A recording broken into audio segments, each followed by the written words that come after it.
I would say that God must be good, and that omnipotence implies omnibenevolence, because omnibenevolence is the overall consideration of all sentient beings and the complete understanding of the universals from which right is based upon.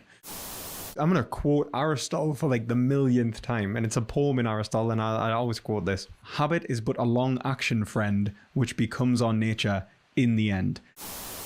It's whether that we could attribute the concept of good and bad and will in the first place to God, or whether its perfection would go beyond human conceptualization as a whole, which I think is essentially the point I would take as an agnostic.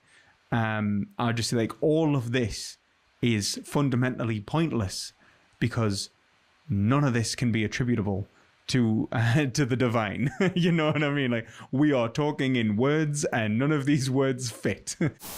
Cosmic Skeptic, nice facial hair, man. And the boy hath become a man. Could God be evil?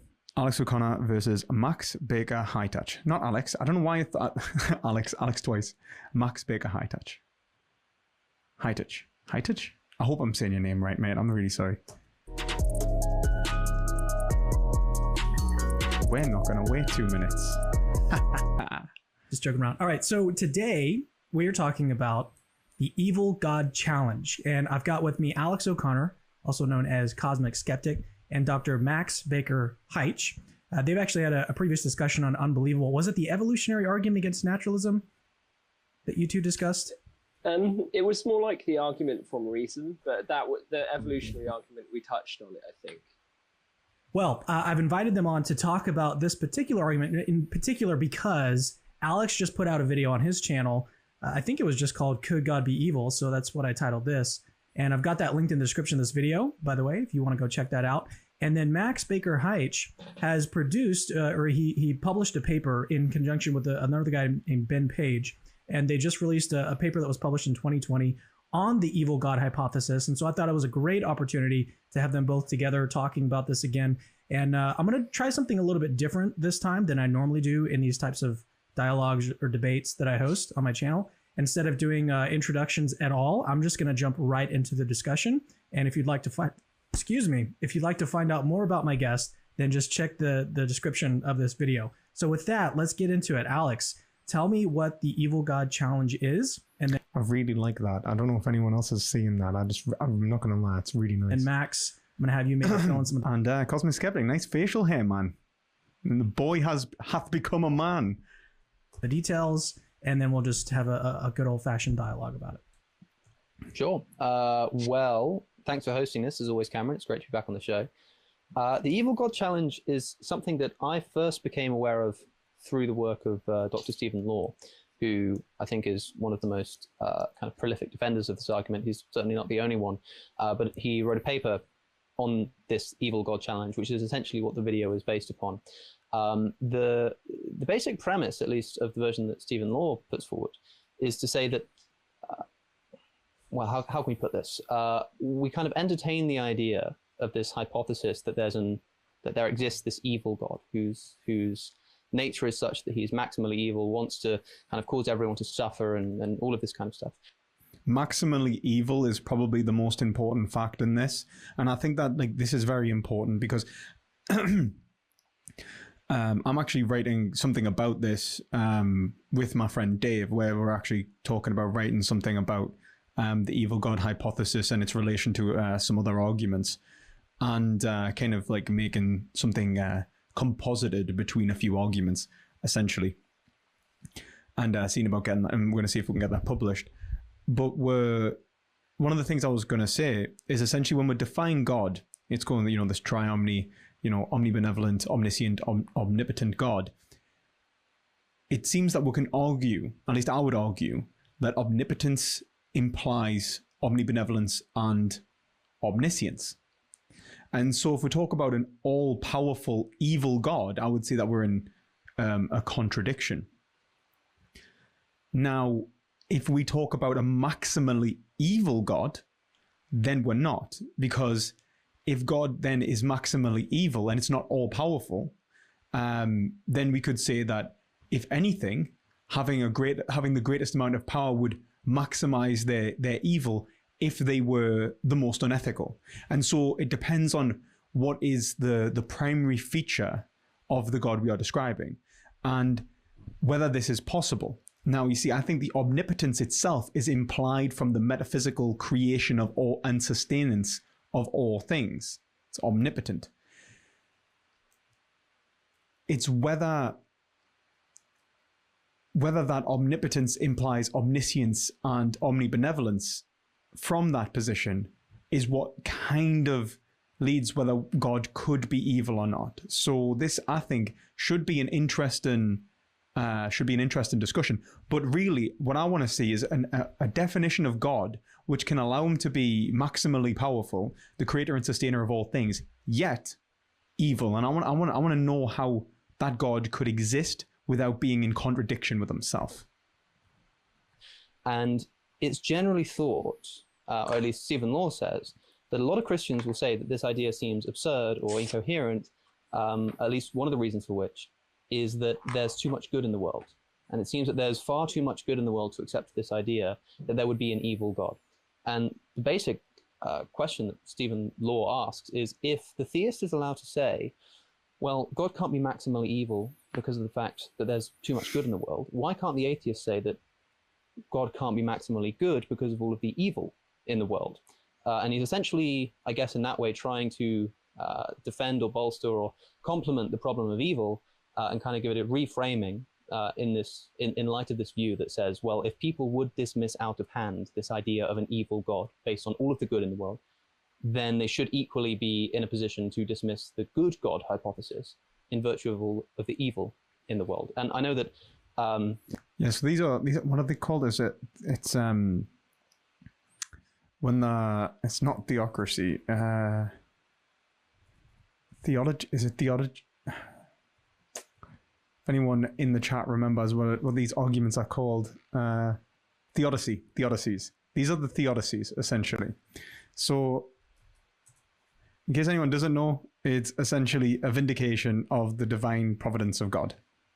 So that's like a dictionary definition. So essentially, a vindication of God's goodness, grace, omnipotence, omniscience, that kind of thing. Max doesn't necessarily agree that we should dismiss this idea of an evil God out of hand in the same way that Stephen Law does, but that's the argument that Dr. Law puts forward, and that's the argument that I was defending in the video. Right. So Max, is there anything that you'd like to fill out here? So I actually really liked in the abstract of the paper that you did with Vin Page, which, by the way, I've got that linked in the description as well if you want to go check that out and read it later on. So the way that you put it there is, according to the Evil God Challenge, belief in evil God is about as reasonable as belief in a wholly good, omnipotent, and omniscient God.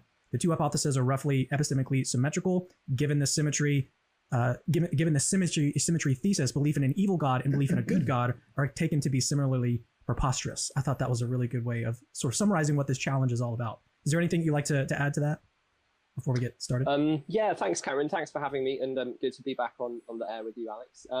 Yeah, I wouldn't add a lot. I think Alex has summarized it well. One thing I would just say is I think that there are sort of two ways that this argument gets framed. I would distinguish between a more ambitious and a less ambitious framing. Okay, so the less ambitious framing wants to say that this is a challenge that is for theists who think that the evil God hypothesis is ridiculous because of the amount of good in the world. And that it's just so, and someone like me who doesn't think that the evil God hypothesis is absurd because of the amount of good in the world. I have other reasons for rejecting the evil God hypothesis, but not the amount of good in the world. Yeah, that's one of the things I think is very important to recognize, that, for example, most theists and theologians would not instantiate the goodness of God simply by the presence of good in the world, or reject and they would say equally such that the goodness of God or the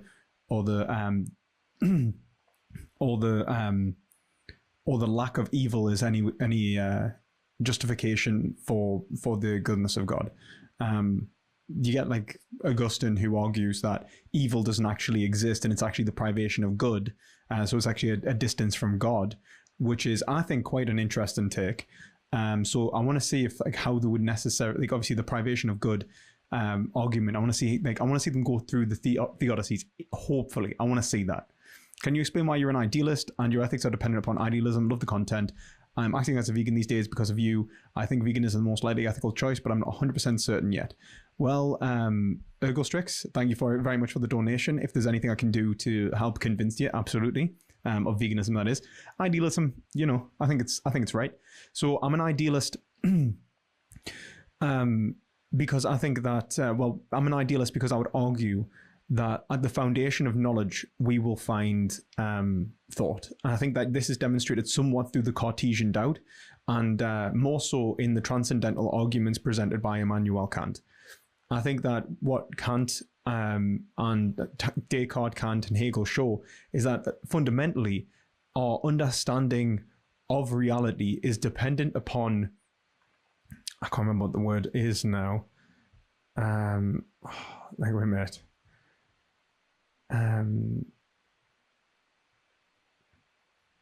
Where's me cursor gone?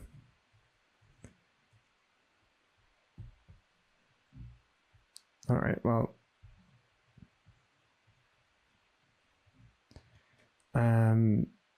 what's he called it?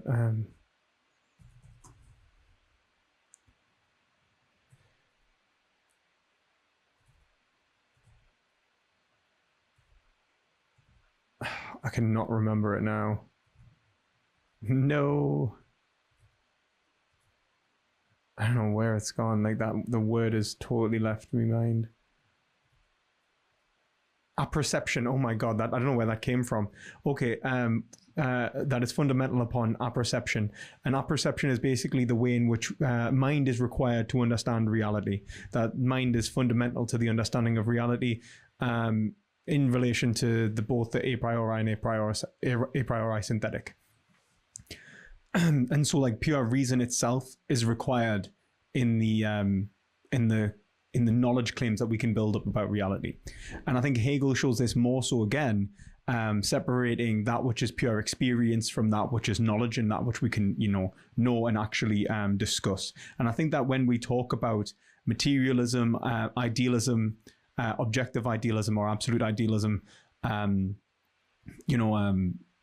whatever it may be in terms of metaphysics, we are fundamentally engaged in this present at hand, this secondary knowledge system, and that is fundamentally integrally dependent upon the existence of mind and the engagement of mind in reality. And so when we look to posit some sort of law or causation prior to existence, prior to this investigation that has been taking place by the rational observer, what we are doing is we're actually positing an object that is constructed and understood by a rational mind as being prior to that rational mind. And I see that as a metaphysical impossibility. So I hope that explains why I'm an idealist. But thank you for your question and the donation.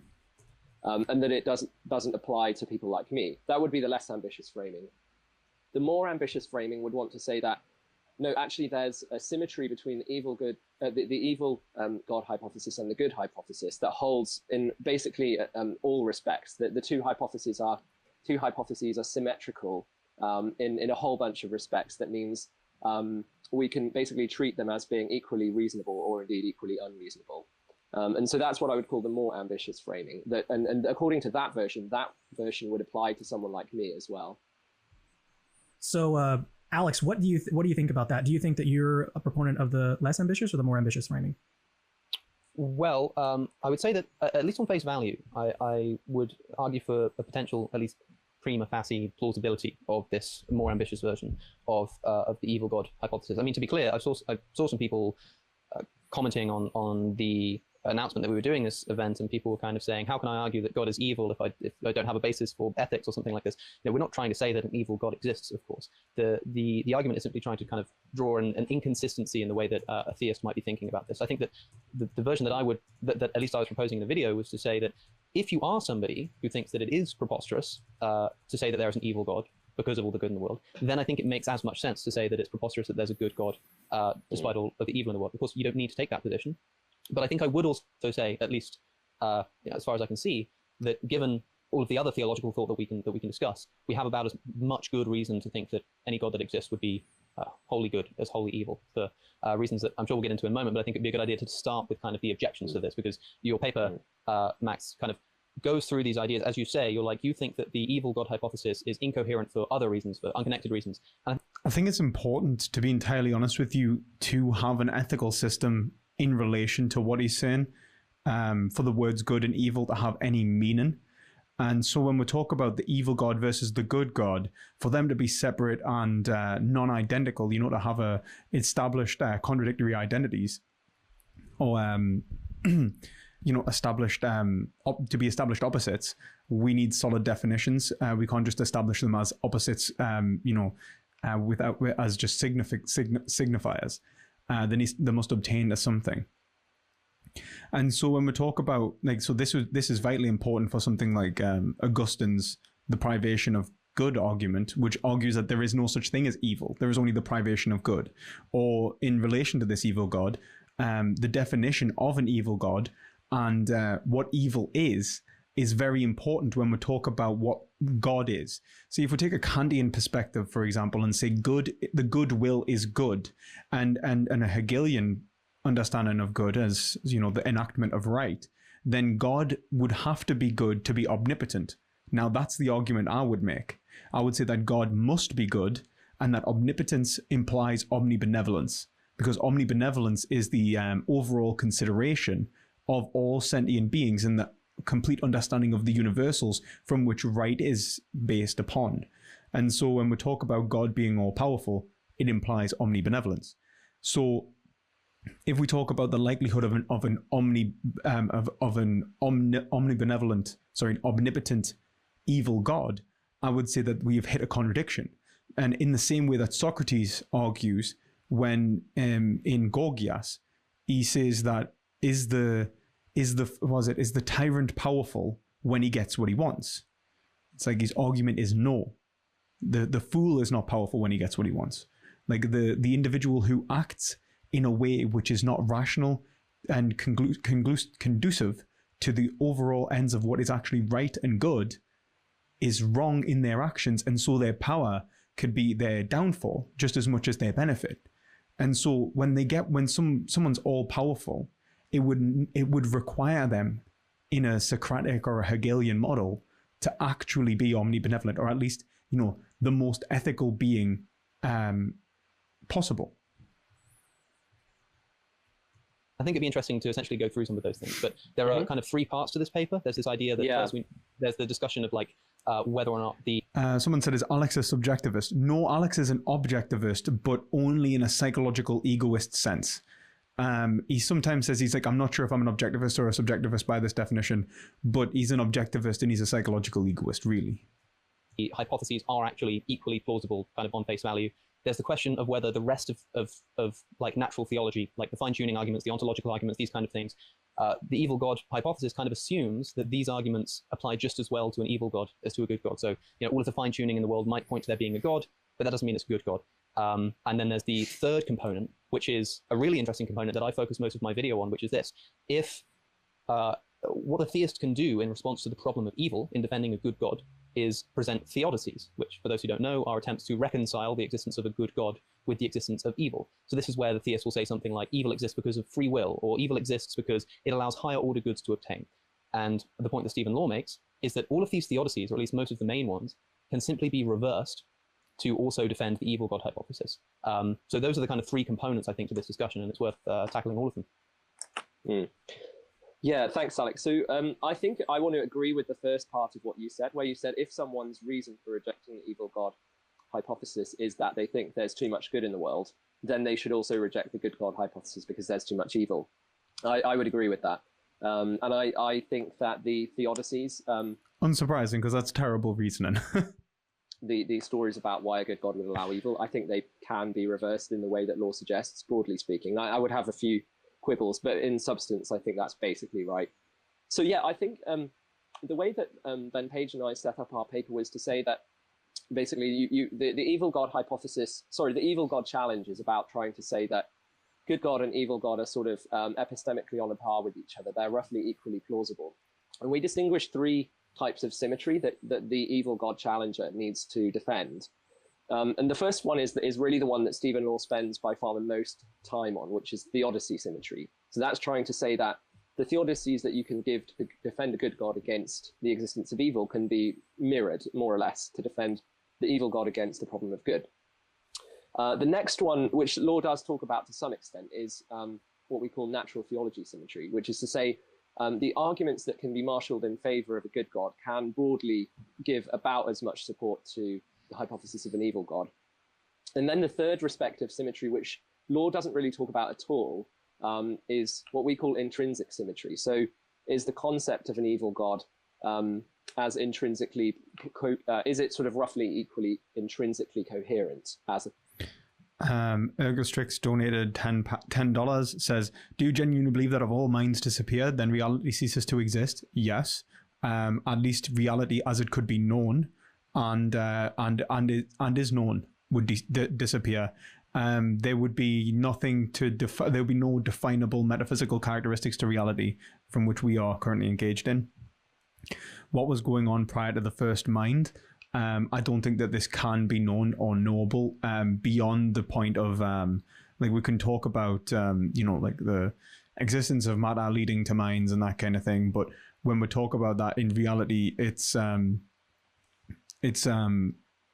historical claim in relation to the progression of matter in biology, and I don't think any of that's a problem, and I don't think that any idealist sees that as a problem. It's not that reality itself, in terms of all of its component features, would disappear. It's more of like the knowable features of reality would disappear. And so it's an epistemic issue and a metaphysical issue rather than a physical issue. It's like, I can talk about the sun 3.5 billion years ago, but I can't talk about a causal process which is engaged in mind, for example, because then it would prevent us having a fully fledged epistemic engagement within reality. What else? I think as well, it's not to say that, and just to make this clear, is not to say that. And actually, to make this even more clear, actually, Hegel distinguishes three component aspects, which he sees as the fundamental requisites for society, for reality, at least in terms of the way in which it can be understood. And that is the self, the other, and matter. So matter as an infinite would have existed before the self and the other. That's fair enough. That doesn't mean that reality, in terms of its being understood and metaphysically divested and analyzed in what we discuss, would have existed. So when we talk about things like the sun, the moon, all of these different determinate objects, these determinate objects are actually the phenomenological construction of minds, rather than integral parts of a reality. That's kind of what I would say. Could a materialist still follow objective ethics as you've found them? Could a materialist...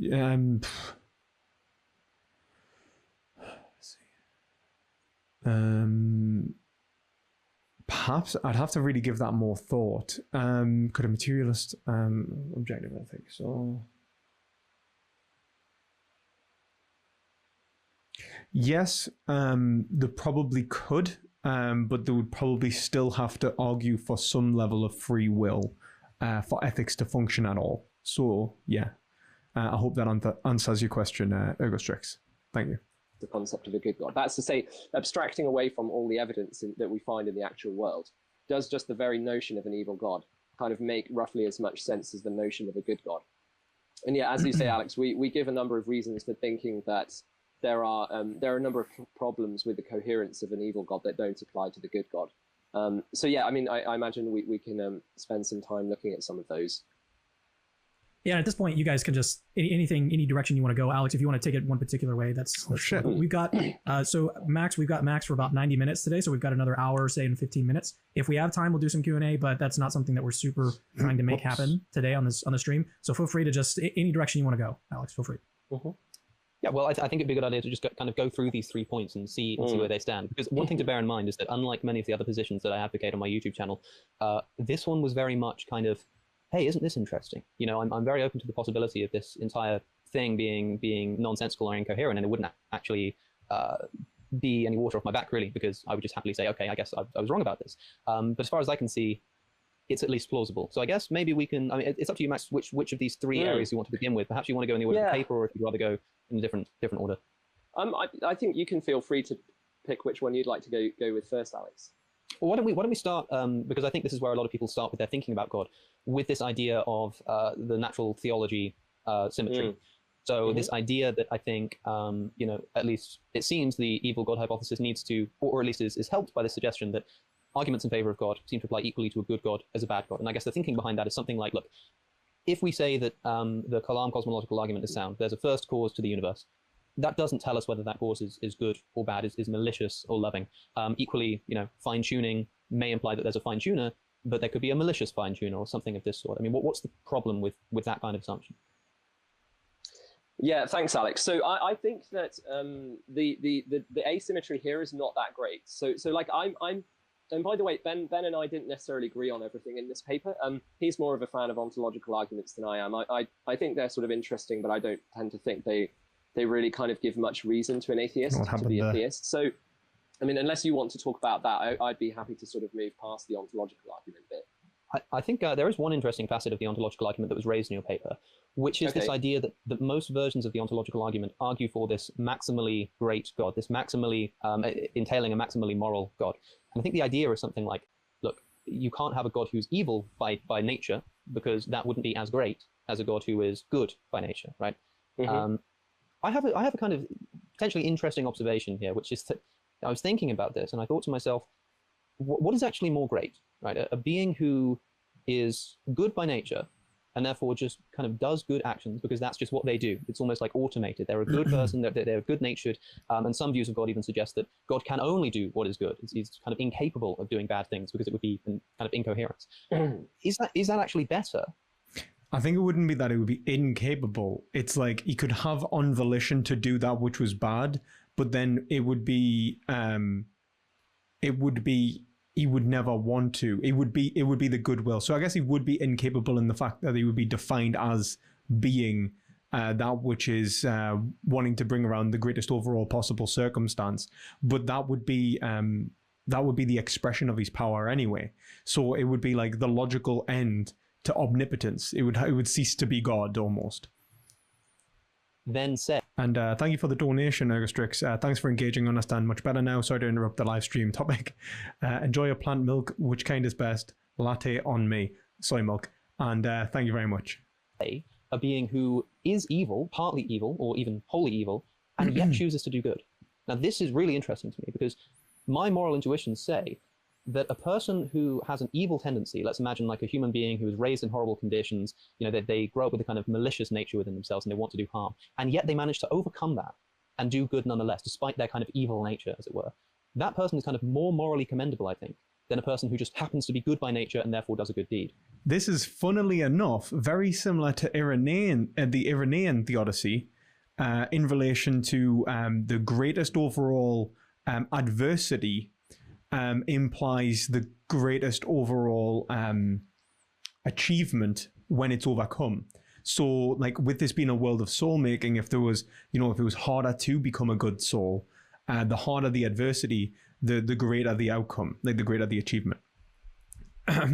So he's actually, in some respects, I think Alex is kind of already, firing shots in terms of how God would be ultimately good if he was, not having to live up to the Irenaean Theodicy. But then you could say that like God was ultimately being the will, the instantiation of will, that God was the most ultimately desirous being. And so is, experiencing the like all possible desires simultaneously, and only chooses to actualize those which are good, making him the greatest God. So I don't think this would necessarily be like a you know, like a killing blow to the idea of the greatest overall God being the greatest overall being. If that's true, then can we really say that the maximally great God would be one who is good by nature, when it might be actually better or more morally commendable to be evil by nature and yet still choose to do good? That's interesting. I never thought about that. Okay, just two quick thoughts. So one is, I think like that your view might have a slightly odd consequence, that if someone let's take your example of a person with a really kind of evil nature. But the thing is, like, if what you mean by nature is like how a person is disposed to act, that person, if they start to do lots of good actions over time, their moral nature will change, right? They'll become more and more disposed naturally to do good. And then, you know, presumably, but then it seems to me like your view has a slightly odd consequence, that person becomes less morally commendable over time. As their character gets better and better, their dispositions get better and better, they are less and less morally praiseworthy, which I think is slightly odd.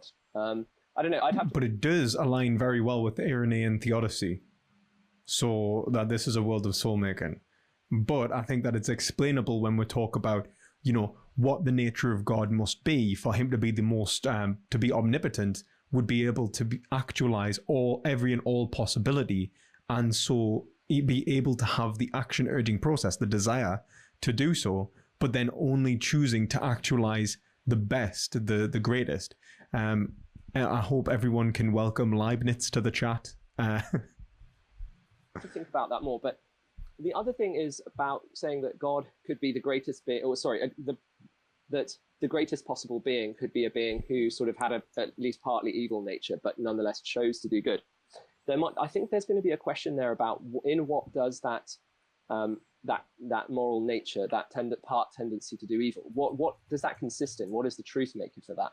Because most philosophers tend to think that natures or dispositions kind of have to manifest in at least some possible worlds. So that's going to mean that there'll be possible worlds where that being does evil. Otherwise, if like in every possible world that this being exists, it does good things all the time, I'm not clear like what the truth maker for its partly evil nature is, if that makes sense. Yes, I mean, I think it's quite difficult here to unpack what we mean by kind of good or bad nature. Like, I don't think it's the case that whether your nature is good is kind of dependent on the good acts you do, right? Because I'm kind of envisioning a situation in which someone has an evil nature and yet does good all the time. I don't think simply by virtue of doing good things, then nature becomes good. I think their output becomes good, but I don't think that affects their actual moral character, you know? Well, I think that's if I'm honest, I think that's the wrong way to look at it. And I'm gonna quote Aristotle for like the millionth time, and it's a poem in Aristotle, and I always quote this. Excuse me. Action is but a long, habit is but a long action, friend, which becomes our nature in the end. So we have what's second nature. And I think this is actually like dependent upon, like, especially since Alex is a materialist and actually believes in determinism, the way in which I would argue in relation to his understanding of reality was that the brain itself becomes reinforced, certain neural pathways become reinforced, and so we become conditioned psychologically to act in certain ways easier and easier, like the more and more in which we perform certain actions. So in Alex's worldview in general, I would say that like your nature is malleable in relation to the process that's engaged in your brain, and because of brain plasticity, and then obviously psychological reinforcement or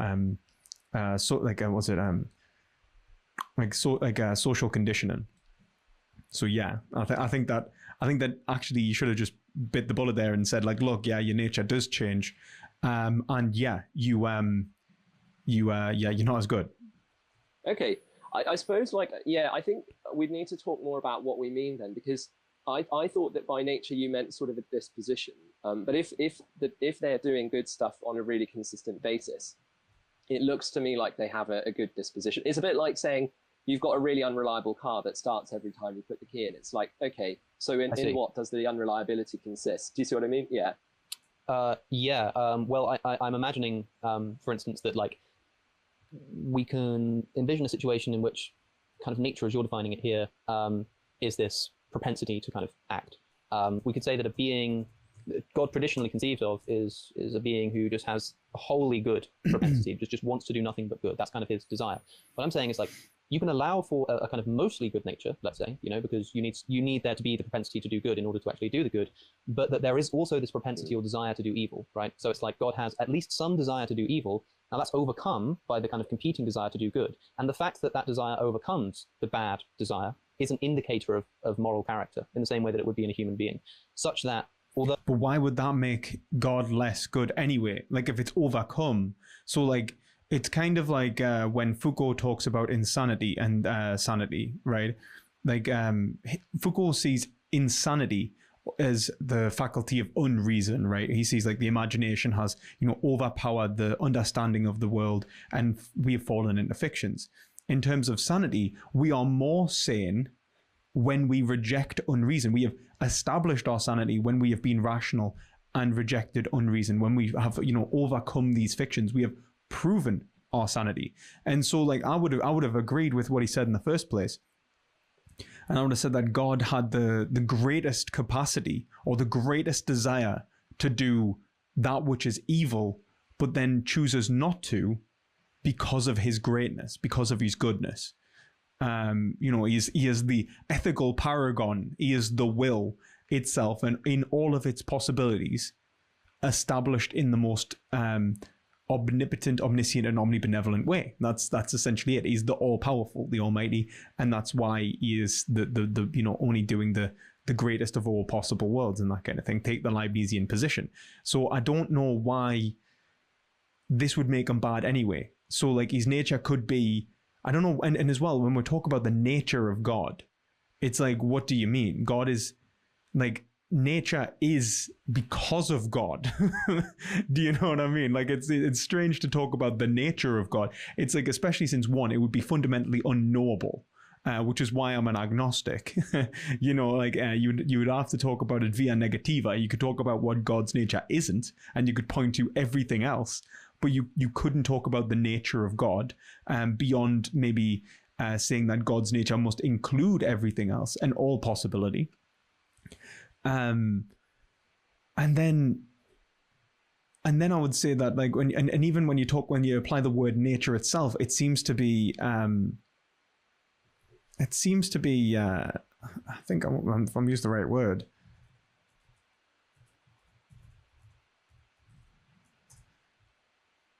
a misnomer. You're applying something which is non-applicable to God. And I would say this pretty much about everything in terms of the applicability to God.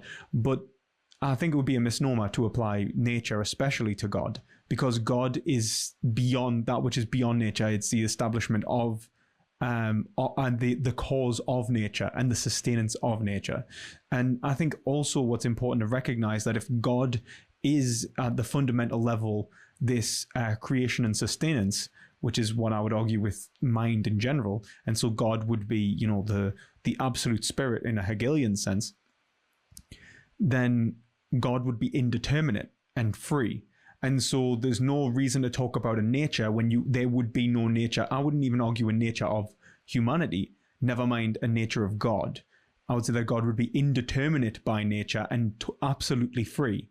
And that's where, like, at least quote unquote by nature, in its being, it would be absolutely free, indeterminate, and self-determining. And that's why God's omnipotent, because it must be able to act in a way in which is the most powerful and must be able to express the greatest amount of freedom in their actions by definition.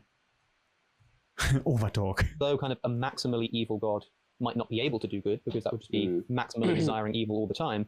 To say that the best version of God is one who is maximally good by nature, rather than, good by nature to a really high degree, but also evil by nature to a slightly lesser degree, might actually be more preferable in terms of like judging whether or not this is the kind of best, most morally commendable character. Yeah, that's interesting. I mean, I think I suppose like one thing I wouldn't be willing to give up on is the idea that God never actually does evil acts in any possible world, right? So I still think I would need to know whether the way you're thinking of like God having a part evil nature rules out God never actually doing any evil in any possible worlds. No, I think it would necessitate the idea that God can do evil, and therefore there are, possible worlds in which God does evil, and yet he just never actualizes any of those worlds in practice. There's Leibniz. And that's what makes him good, the actualization every time of the kind of morally preferable world, despite having the option to actualize a morally deficient world, right? If all of the possible worlds you have available to you are kind of equally good, if you take the kind of view of someone like, I believe Richard Swinburne would say this, that God kind of has multiple courses of action available to him, but they all have to be good. He doesn't actually have the ability, he doesn't have it open choose to from do equal best. Yeah. Yeah. I think that like actualizing one of those worlds that are all equally best and just saying, well, I'm going to actualize this one, is not as morally commendable, or not as indicative of a morally great being, as a being who has open to him morally good acts and morally bad acts, and always chooses the morally good acts. Yeah, I mean, it depends what you mean by open to. Like, so I guess I quite like a definition of omnipotence that Eric Wielenberg gives, which is that there's nothing that God can't do for a lack of strength. So, you get these sort of puzzles when you think about the concept of omnipotence, like, can God torture puppies for fun? And if it looks like if you say no, then you're denying God's omnipotence, right? But actually, I think if you take Wielenberg's definition of omnipotence, then the reason that God can't torture puppies for fun is not that God lacks power or strength to be able to do that. It's that God has a moral nature such that he would never want to do that. So it is within God's power to do that. Well, sorry, let's take out the word moral nature because that's sort of what's at issue here. But let's just say God never wants to torture puppies for fun, even though he has the power. And I think that they're missing the concept of power, and that's really an unfortunate an understanding of power, I think, is essential to this. And I'm very interested in power as someone who studied Foucault and Machiavelli and so on. I think that power, like when we talk about power, especially in an ethical sense, I would say that the most powerful person is the most ethical person. Like the most powerful person is the one that has the most capacity, the most ability to act, but also the most self-determination and self-control. It's not simply about, like, I wouldn't call a drug addict powerful when they give in to their nature, if you will, give in to their desires.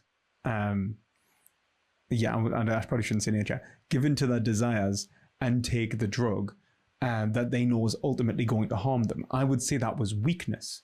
And that's what we usually talk about when we talk about addiction. It's a weakness. It's something that we need to overcome. And that would be excluded in God because of his omnipotence. And so when we talk about the power of God, like, could God torture puppies?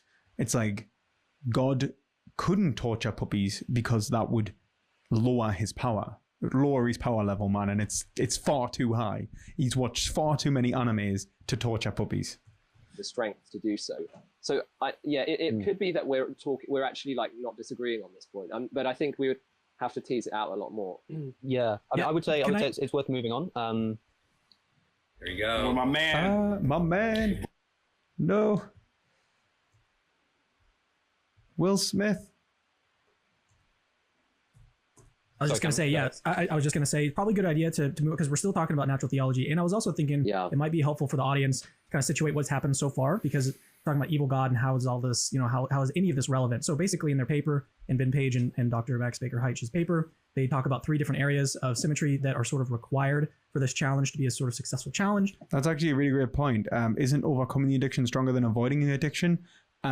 Yes, but then that's the separation between, like, I agreed with Alex in saying that God would have the desires, he just would choose not to actualize them. And I think that me and Alex would actually agree on that point. So I think that's fair. And I think that's something that maybe Dr. Max should consider. And so one of the areas that we're talking about right now is natural theology. Is it just as reasonable to believe on the basis of all of these arguments for God's existence that there's a good God? Is it just as reasonable to believe that there's an evil God, given all of these arguments? So one particular area we've been looking at is the ontological argument. And I think just briefly, we can talk about design arguments, because that's the next category that you discuss in the paper. So yeah, why don't we discuss that? Yeah, sure. So I'd say let's spend maybe like 5 minutes on this or something. Okay. Yeah. But you'd like to... I think it's probably best that you take it, actually, Max, because you're the one with the objection. Yeah, sure. So, I mean, we say, I think it would be fair to say tentatively, I don't think this is like a killer objection, but the way I would frame the point is that I think we haven't heard that much. Like we would need like an account of the psychology of the evil god to be filled out a bit more in order to really have a sense of how likely it is that an evil god would want to create life. So I mean, the thought is like, if on the good god hypothesis, there's a couple of different kind of possible motivations why God would want to create life, and one that we allude to is this idea that goodness is diffusive, which is that, and the idea here is sort of like a good being just wants to create more good stuff. Well, I think that this is a mistake. I think that when we talk about why God would create life, I think that it's more of an understanding that goodness and good and bad are only present in the subjectivity of beings. And so when God perpetuates, when God creates life, is the existence of something that could, experience good or bad, the perpetuation of good or bad in and of itself? No, I would say that it was the existence of the subjective being until the experience of positive or negative was neutral. And I think that's an important distinction to make. So when God created life, it's not that he's done a good thing or that God or a bad thing. That would be it would be amoral until the point of experience. And I think that's when it becomes a value transaction between the individual and reality, and the consequences of God's actions in the production of being or more beings would ultimately reach an ethical conclusion. And I think that's, so when we talk about whether a god that was evil would produce life, well, it's like a god that was evil may just, or a god that was good may just produce life anyway. It's not until the good or the evil is the circumstances from which the life and the conditions from which the life experience, the conditions in which the subjective individual is placed upon or placed in. And I think that's the really important thing to take away from this. Not necessarily that life is good. And I think that's like a very Christian take, if I'm honest. That all life is good. PP talked to Bernardo Kastrup about idealism and veganism. Sure, I don't know who that is, but yeah, absolutely. And I think the other one is that a good being would want to create creatures to love. So I mean, the thought here is that when we turn to the evil god hypothesis, it's not like it's not that there aren't possible psychological motivations that evil god would have for wanting to create. It's just that I think that there needs to be a more developed account put forward, because like you could think that like a wholly evil psychology would be self-hating. And so if an evil god completely hates himself, or just like hates anything that he brings into being, such that he might just want to destroy it as soon as he's brought it into being, or who knows really. I mean, but the point is like... like not necessarily. It's not about destruction. So like self-hatred necessarily doesn't imply, self-destruction. Self-hatred may very well imply... self-hatred very well may imply like masochation, like not suicide. So many people attempt, and I would say that it's irrational most of the time, don't get me wrong, except maybe in cases of euthanasia, but most people who attempt to commit suicide do so out of self-love, which is why the Kantian critique of suicide is that, you cannot kill yourself out of self-love, really, that the action itself is self-defeating. And I think that is usually correct, but in the case of an evil god, killing himself may actually be, in the case of him being the most evil, self-hating being, may actually be an act of self-love, in the sense that the suicide itself would bring an end to his masochation. And what he wants is to experience as much suffering as possible because of his self-loathing. It's only like a theory, like don't get me wrong, I don't know how well that would necessarily stand up. But then I think that, and then the perpetuation of more beings in which to suffer, and the hatred of those beings and himself would be the maximally wicked and both evil to others and evil to himself thing to do, because it would be an overall rejection of that which would ultimately be the right thing to do. And so, yeah, I think that this, I don't, if I'm honest, I think that Max here is wrong. These things like would need to be ruled out or shown to. One second. Peter says, I can imagine a tyrant and a good king being equally powerful, yet one is evil and the other is good. So it seems that power and morality is separate. No, I would absolutely disagree. It depends on what you are defining as power.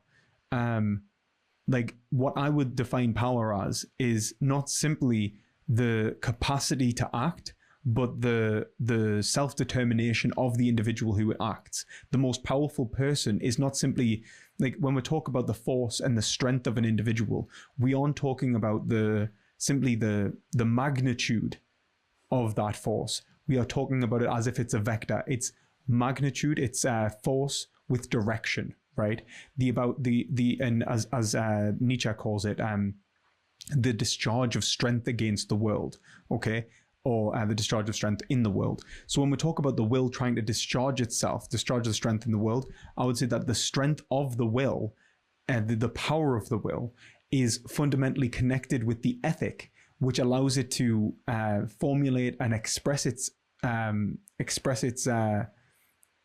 capacities, its abilities in the greatest way possible. And so the most ethical will would be the strongest will in this respect. To be less probable than a divine psychology of an evil god that wants to create stuff for the purpose of sustaining it and torturing it. Yeah, well, I mean, we can spell this out, because bear in mind the point that I would be trying to defend right now is that something like a design argument, like a fine-tuning argument, equally supports a good god as a bad god. My intuition on this is that, yes, you can say that, you know, a good god would have reason to want to create life-permitting universe such that there can be individuals with whom he can share love. But equally, it seems obvious that if there's an evil god who wants to inflict suffering, it seems obviously the case that he'd want to create a world in which there are people, and not just people, but perhaps non-human animals too, that are capable of just suffering. In fact, considering non-human animal life here is instructive, I think, because their lives are almost defined by suffering, like their entire lives. I'm talking about animals in the wild here, not just the animals that we exploit. Their entire lives are a misery. And the question becomes, if you have an evil god, is it at least plausible? Or at least, is it as plausible as the good god hypothesis? I think that Alex has a better understanding of ethics, funnily enough, than his debate opponent so far. Which I think is very important for this discussion. But there could be this evil god who wants to inflict some suffering. He thinks, you know what, in order to do this, I need to create a world in which there are beings who are capable of feeling suffering and create the conditions in which they regularly do feel suffering. Now, I've got a video on this coming out very soon talking about the nature of suffering. But I think that when you consider just how pervasive suffering is into the living existence of human beings, almost everything that we do is essentially an attempt to avoid suffering. We eat to avoid hunger. We sleep to avoid fatigue. We research to avoid boredom. All of these kind of things. Our entire living existence is an attempt to get rid of this omnipresence of the potentiality for suffering. It's very plausible, I think, to suggest that this is the doing of an evil god who wants us to constantly be under this oppressive force. You ask the question of why wouldn't he just destroy everything if he hates it?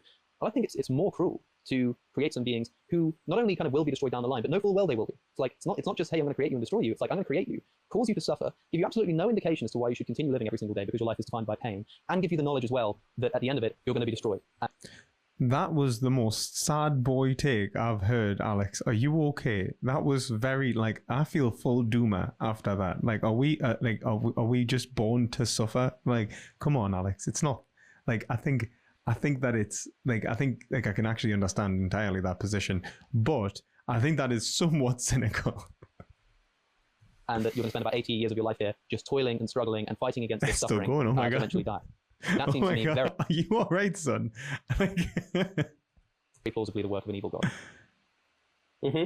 Yeah, so I think, I mean, like, I think those are fair points, Alex. But I mean, I guess in a sense, this shows the way in which, like, we're crossing over into the Theodicy symmetry here, I would say, because I mean, if the data point here is just like the existence of conscious life, like, so you're bringing in the existence of extreme suffering, which obviously is like a key data point when we're talking about the debates about God's existence. But I guess, like, yeah, at least in the structure of this paper, like, the point here was just with respect to, like, the data point of consciousness taken in isolation, I guess. So yeah, I'm very happy to grant the points you make about, like, the way in which prima facie, like, the sort of suffering you have mentioned is, like, strong evidence against theism. But yeah, I don't think that detracts again. That, like, still the point is that we like, in order for the evil god hypothesis to make this stuff probable, like, we need it to be the case that it's the possibility, the portion of the possibility space, the evil god part of the possibility space that's taken up by divine psychologies where evil god wants to inflict lots of suffering. They need to take up, like, quite a bit of that portion of the probability space as compared with the parts of it where evil god just, like, doesn't want to create anything at all, or, you know, wants to, like, just annihilate stuff the moment he brings it into being. You know, so like, so I guess I'd be interested in whether you think there are arguments for thinking, you know, an evil God would have the type of psychology, the sort of sadistic psychology, as opposed to the one I described. I think it would be the case. At least it's plausibly the case. But I would go further and say that I think this would be the case. That were you to be this kind of evil God that we're imagining, and kind of trying to imagine what the psychological state of this being might be, I think that by evil God as an analog of good God, we're talking about a kind of maximally evil God here.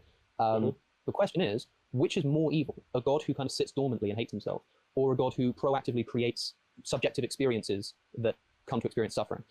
And more so, we would have to say that the evil God had desires to do good, like the good God had desires to do evil, but then only actualized the most evil, the worst of all possible worlds. I'm not just trying to kind of make this point that, wow, there's so much suffering in the world, this is really bad. What I'm trying to say is that this is what I think we would expect from an evil God, is this attempt to create a world, because an evil God would want there to be catastrophic suffering. And the only way to bring about the existence of catastrophic suffering is first to bring about the existence of conscious creatures. You know, the existence of catastrophic suffering is predicated on the existence of conscious creatures. Therefore, if a maximally evil God, if we can take that to mean a God who wants to cause maximally catastrophic suffering, that necessitates the existence of conscious creatures and therefore a finely tuned universe. And so the finely tuned universe can be used as evidence in favor of this evil God. Yeah, no, I mean, I think that's fair. I guess, yeah, I mean, as I said, I don't think the point we were trying to make here was all that forceful. I think it was more a request for like more of a filling out of why we should think the evil God would have this particular psychology. I mean, again, because I think like if we think about the types of desires that this being would have, like it seems to me that it could just as easily be the case that the evil God has such twisted desires that it isn't able to like sustain the desire to create anything apart from itself. It's so kind of turned in upon itself and sort of self-hating. All I'm saying is I think that's a plausible model for what a divine psychology of a wholly evil being would look like. Yeah, but then of course the question that we're addressing here is like the comparative plausibility of good God and evil God. I mean, I could just as easily say, and I think that what I think we need to bring it back to is this is an absolute once again. So the idea behind this is that it would be absolutely the worst of all possible like wills, you know, like it would be the most evil will imaginable.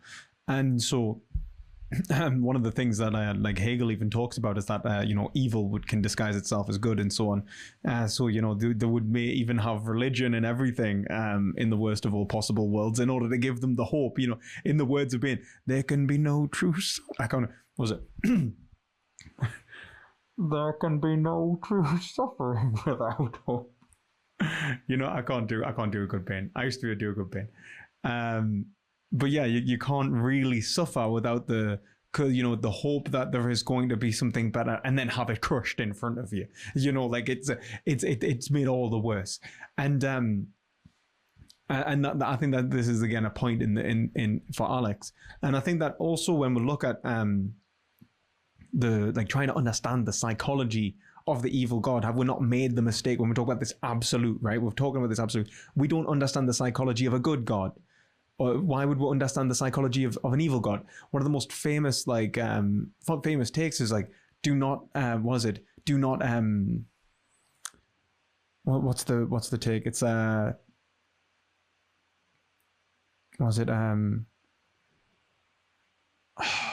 it's a very famous saying. It's like, do not assume the mind of God. I can't remember the exact saying, but it's essentially do not assume the mind of God. So like genuinely, you don't ever know what is going on in terms of the perfect will, because your will is incapable of conceiving of perfection. And so God would be the only one that would be capable of understanding itself, which is why in certain like theodicies, you get God, actually it's not theodicy, but you get God and you get the Godhead. And the only thing that we can discuss is actually our relationship with God.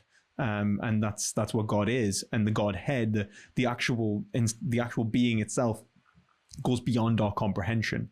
And I think that this is what we'd have to describe in this scenario, that the evil God, all we could describe would be our relationship with the evil God.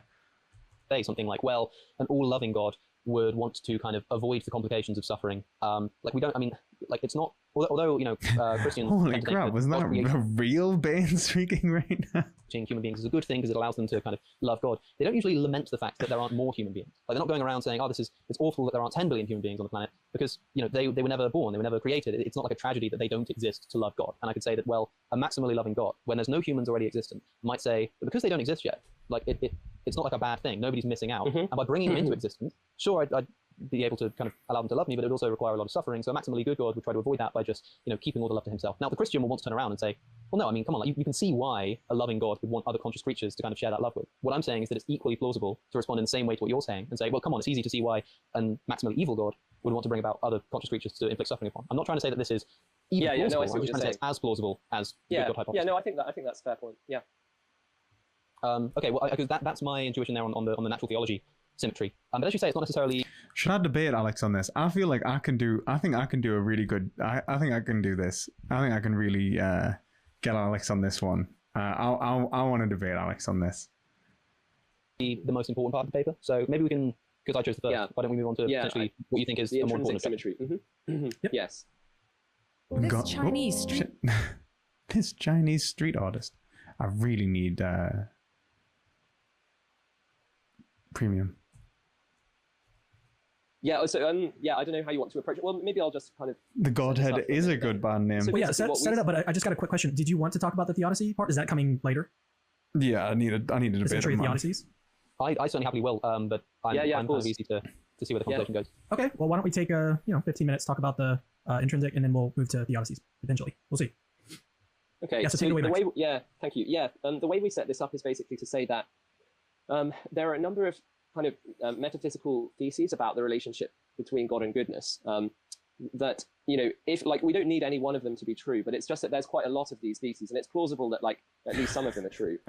And that if any of these are true. Donald, I don't think I will do a part 2 with Darth Dawkins on this. For reasons I can't explain.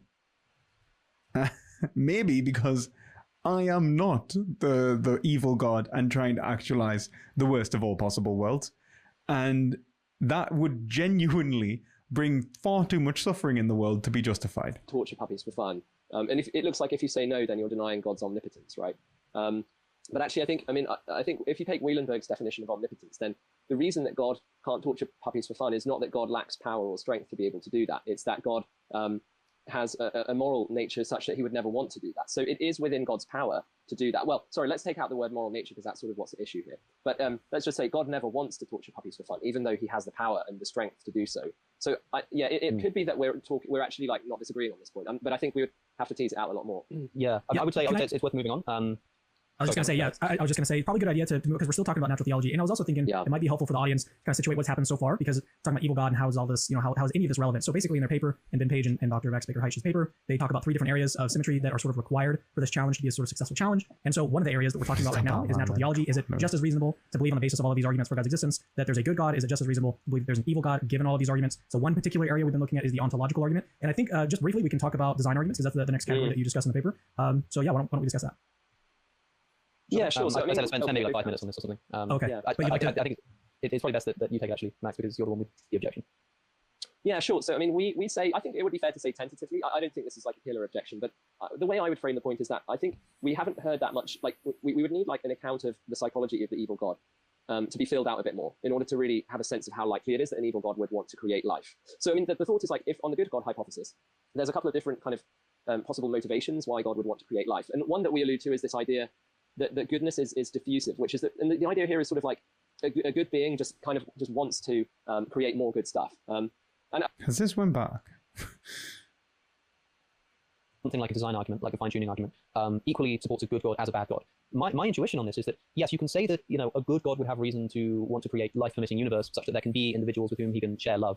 But equally, it seems obvious that if there's an evil God who wants to inflict suffering, it seems obviously the case that he wants to create a world in which there are people, and not just people, but perhaps non-human animals too, that are capable of just suffering. In fact, considering it's very plausible, I think, to suggest that this is the doing of an evil God who wants us to constantly be under this oppressive force. You ask the question of why wouldn't he just destroy everything if he hates it? Well, I think it's more cruel to create some beings who not only kind of will be destroyed down the line, but know full well they will be. It's not just hate. The way in which prima facie, the sort of suffering you have mentioned, is strong evidence against theism. But yeah, I don't think that detracts again. That like still the point is that we like in order for the evil God hypothesis to make this stuff probable, like we need it to be the case that it's the possibility. Yeah, I thought I went back there. Portion of the possibility space, the evil God part of the possibility space that's taken up by divine psychologies where evil God wants to inflict lots of suffering. They need to take up like quite a bit of that portion of the probability space as compared with the parts of it where evil God just like doesn't want to create anything at all, or wants to like just annihilate stuff the moment he brings it into being. So I guess I'd be interested in whether you think there are arguments for thinking an evil God would have the type of psychology, the sort of sadistic psychology, as opposed to the one I described. I think it would be the case. At least it's plausibly the case. But I would go further and say that I think this would be the case. That were you to be this kind of evil God that we're imagining, and kind of trying to imagine what the psychological state of this being might be, I think that by evil God as a symmetry. But as you say, it's not necessarily the most important part of it. So maybe we can, because I chose first, why don't we move on to potentially what you think is the a more important symmetry? Yep. Yes. Yeah. So I don't know how you want to approach it. Well, maybe I'll just kind of set this up for a minute there. So far, I genuinely think Alex is winning here. I think Alex is wrong, but I think Alex is winning here. I mean, if you call it winning or losing, I guess. I mean, at the end of the day, it's an interesting conversation. I just think that Alex's points have been stronger. Stronger than Dr. Max here. Sorry, man. Then, so yeah, set it up, but I just got a quick question. Did you want to talk about the Theodicy part? Is that coming later? The symmetry of Theodicies? I certainly happily will, but I'm kind of easy to see where the conversation goes. Okay, well, why don't we take 15 minutes, talk about the intrinsic, and then we'll move to Theodicies, potentially. We'll see. Okay, so the way, thank you. Yeah, the way we set this up is basically to say that there are a number of kind of metaphysical theses about the relationship between God and goodness. That if like we don't need any one of them to be true, but it's just that there's quite a lot of these theses, and it's plausible that like at least some of them are true. And that if any of these are true, then it's hard to see how these theses would be compatible with the hypothesis of an evil God, whereas they are compatible with the hypothesis of a good God. And the way we kind of put this is that the more of these metaphysical theses that we can find that are sort of they're not symmetrical. That's to say, they are they're at least more in tension with the evil God than they are with the good God. And the more such theses we can find, the more the sort of intrinsic coherence of the evil God is the plausibility that it is intrinsically coherent is diminished. So I mean, in terms of what those theses are, there are kind of well, one is a view about what the ontology of evil is. So what's known as the privation theory of evil. And I won't kind of go into each of these. I'll sort of let Alex decide which ones he wants to focus on. So yeah, we talk about the privation theory of evil. Not to say that either of us is committed to that, but that the sort of like portion, if you want to put it in this way, the portion of the possibility space which is taken up by the privation theory is then kind of closed. Like the evil God hypothesis can't be true in that portion of the possibility space, whereas the good God hypothesis can. And the more kind of portions of the probability space that are closed off to the evil God hypothesis, and yet are not closed off to the good God hypothesis, the more the sort of intrinsic plausibility of the evil God hypothesis is squeezed out. We also. I don't know if I actually agree with what he's saying here. So, from what I understand, Dr. Max Baker-Hytch is saying that the plausibility of an evil God and a good God may not be equal in terms of possibility, and so the understanding of God being evil is then less probable than the one of God being good. In terms of the applicability to how many theodicies basically encompasses it, and in terms of how many possible worlds this being is more likely to how likely this is to be a possible world actualized by an absolutely evil God, because the actualized world would always have to be the worst of all possible worlds. And so if you can establish that this isn't the worst of all possible worlds, then, or least likely to be, or less likely to be than the best of all possible worlds, then you've pushed the evil God hypothesis, out for the most part. I guess the issue is that sounds to me very much like also having the capacity to establish that this is the best of all possible worlds. And so in reality, I think that you've got to show that not only do the theodicies actually, encompass, are supportive of a good God more to a greater degree, but you also need to consider that there could be other theodicies supportive of a negative God that maybe haven't been discussed. I just don't see how necessarily you would argue for this. Because in reality, we're looking for the intention of God in reality. We're like, look, well, like the mind of God is established within the actualized reality of the world, like God's intention was good or bad. And I think that it somewhat misses the point. I don't know. Also talk about like different views of the relationship between God and goodness. And we sort of sketch out 4 views that are out there. And we suggest that 3 out of those 4 don't sit very well with the evil God hypothesis, whereas they're all compatible with the good God hypothesis. And then we also talk about the thesis of internalism about moral motivation, which is basically the idea that you can't kind of sort of have an all things considered desire for something unless you think that that thing is a good thing. And we argue that that thesis combined with divine omniscience means that God can never desire that which is evil. So yeah, I guess let you take your pick, Alex, as to what you want to focus on. See, I think that's more legit. Like, at least there, I think he's got a good point there, that God could not desire that which was evil, because ultimately it would be essentially a hindrance to God. Like, it would you wouldn't be able to act in the world. And I agree. I think that if you become evil, then you become essentially constrained and lost in your own desires. But then I think that the alternative way of understanding evil in this is not simply to fall into absurdism, but to embrace the absurdity almost, and just engage the will in every way, shape, or form, and actualize upon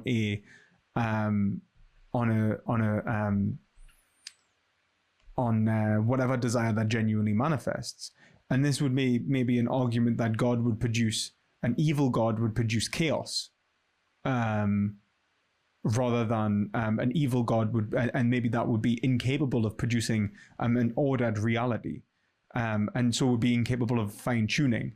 That might be an argument, I think, a solid argument, to be entirely honest with you. So I want to hear that. I think that'd be really good. I think it'd be helpful to begin with the privation theory of evil, and it can get a bit complicated. The reason I think we should do this is because, for instance, talking about whether or not an omniscient being will always desire good kind of requires an analysis of what good is in a way.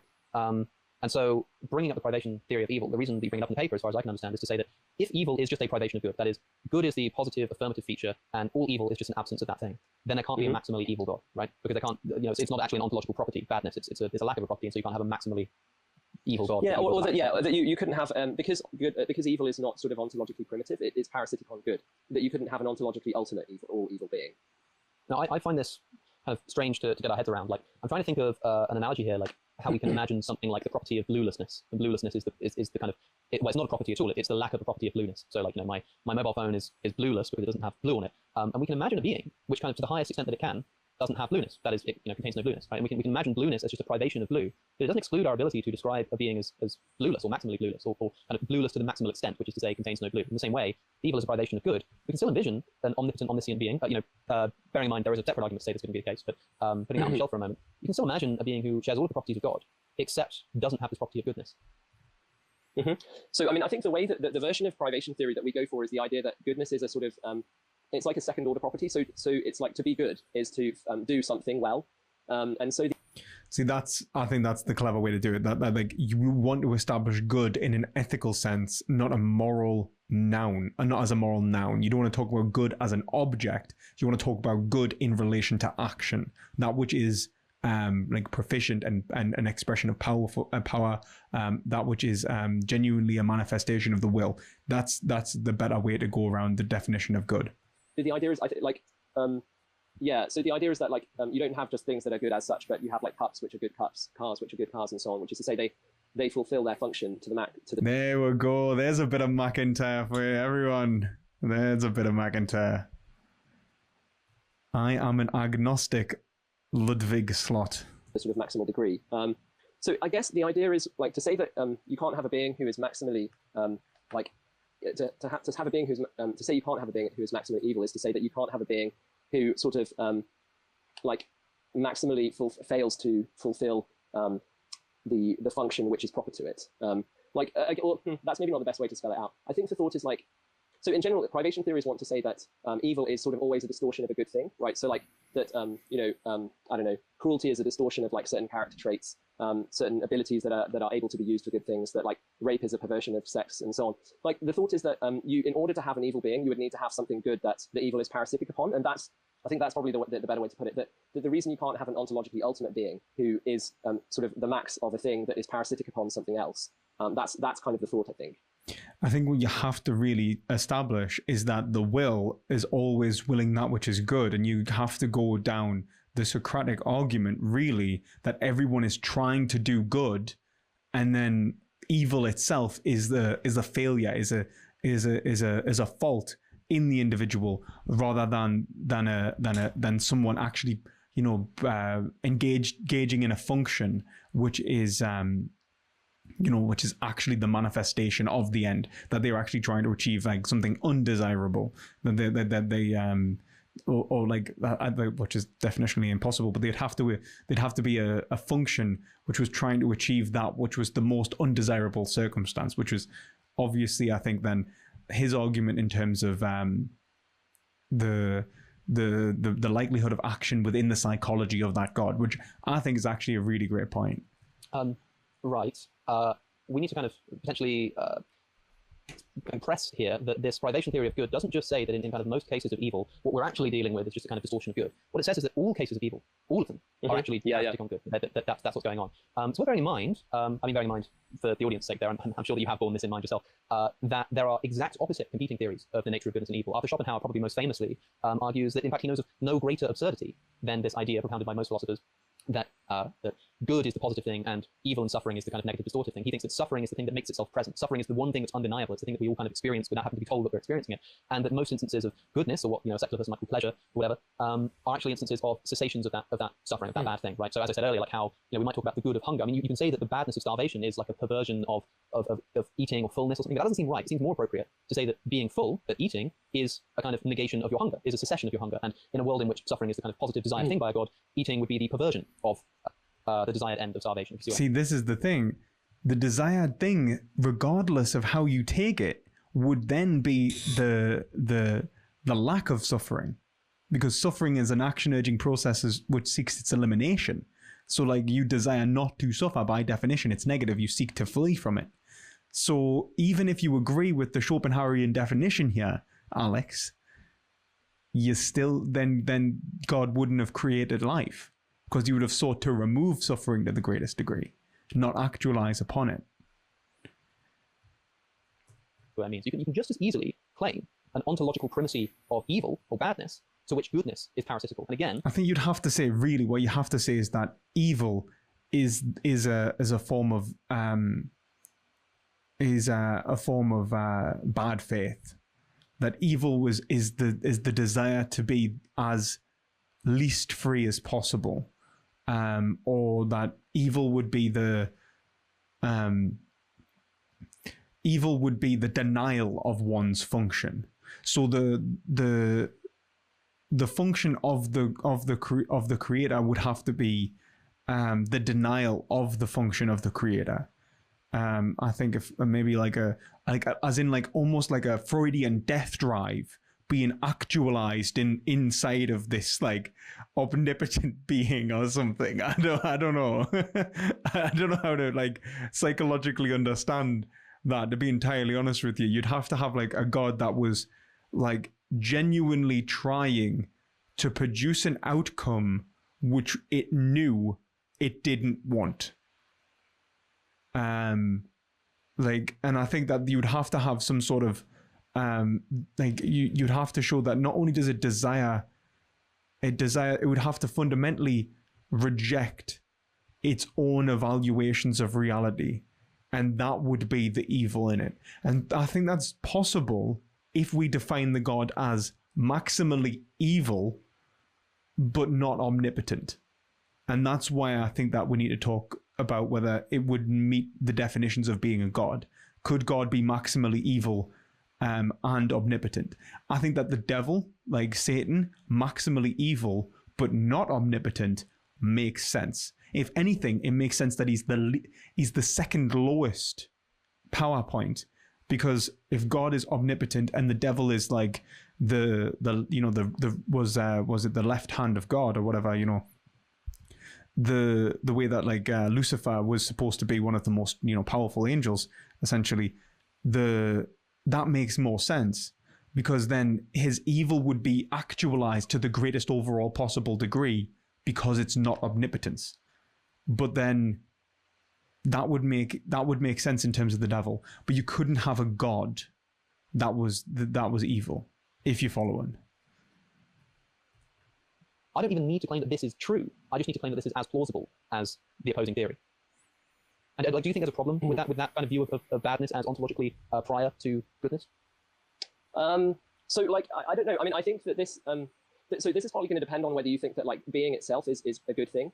I would agree. The function of a creator, I think that you wouldn't be able to give a function of a creator through nature necessarily. I think you'd only have to say that it was self-determination, and self-determination would have to be understand. I guess this is the thing. Like, whether any of these terms are actually, I mean, I think that knowledge of God in this scenario is absolutely impossible. Absolute knowledge of God. But then if the function, that's actually a really great point, homeless engineer. That's actually a really solid point. Like, how would we know the essence of the God or the foundational metaphysical like foundation of the God enough to even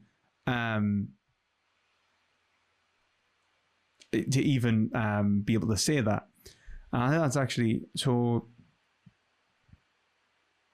And I think that the point is, when we talk about good and evil, it's already in reference to a will.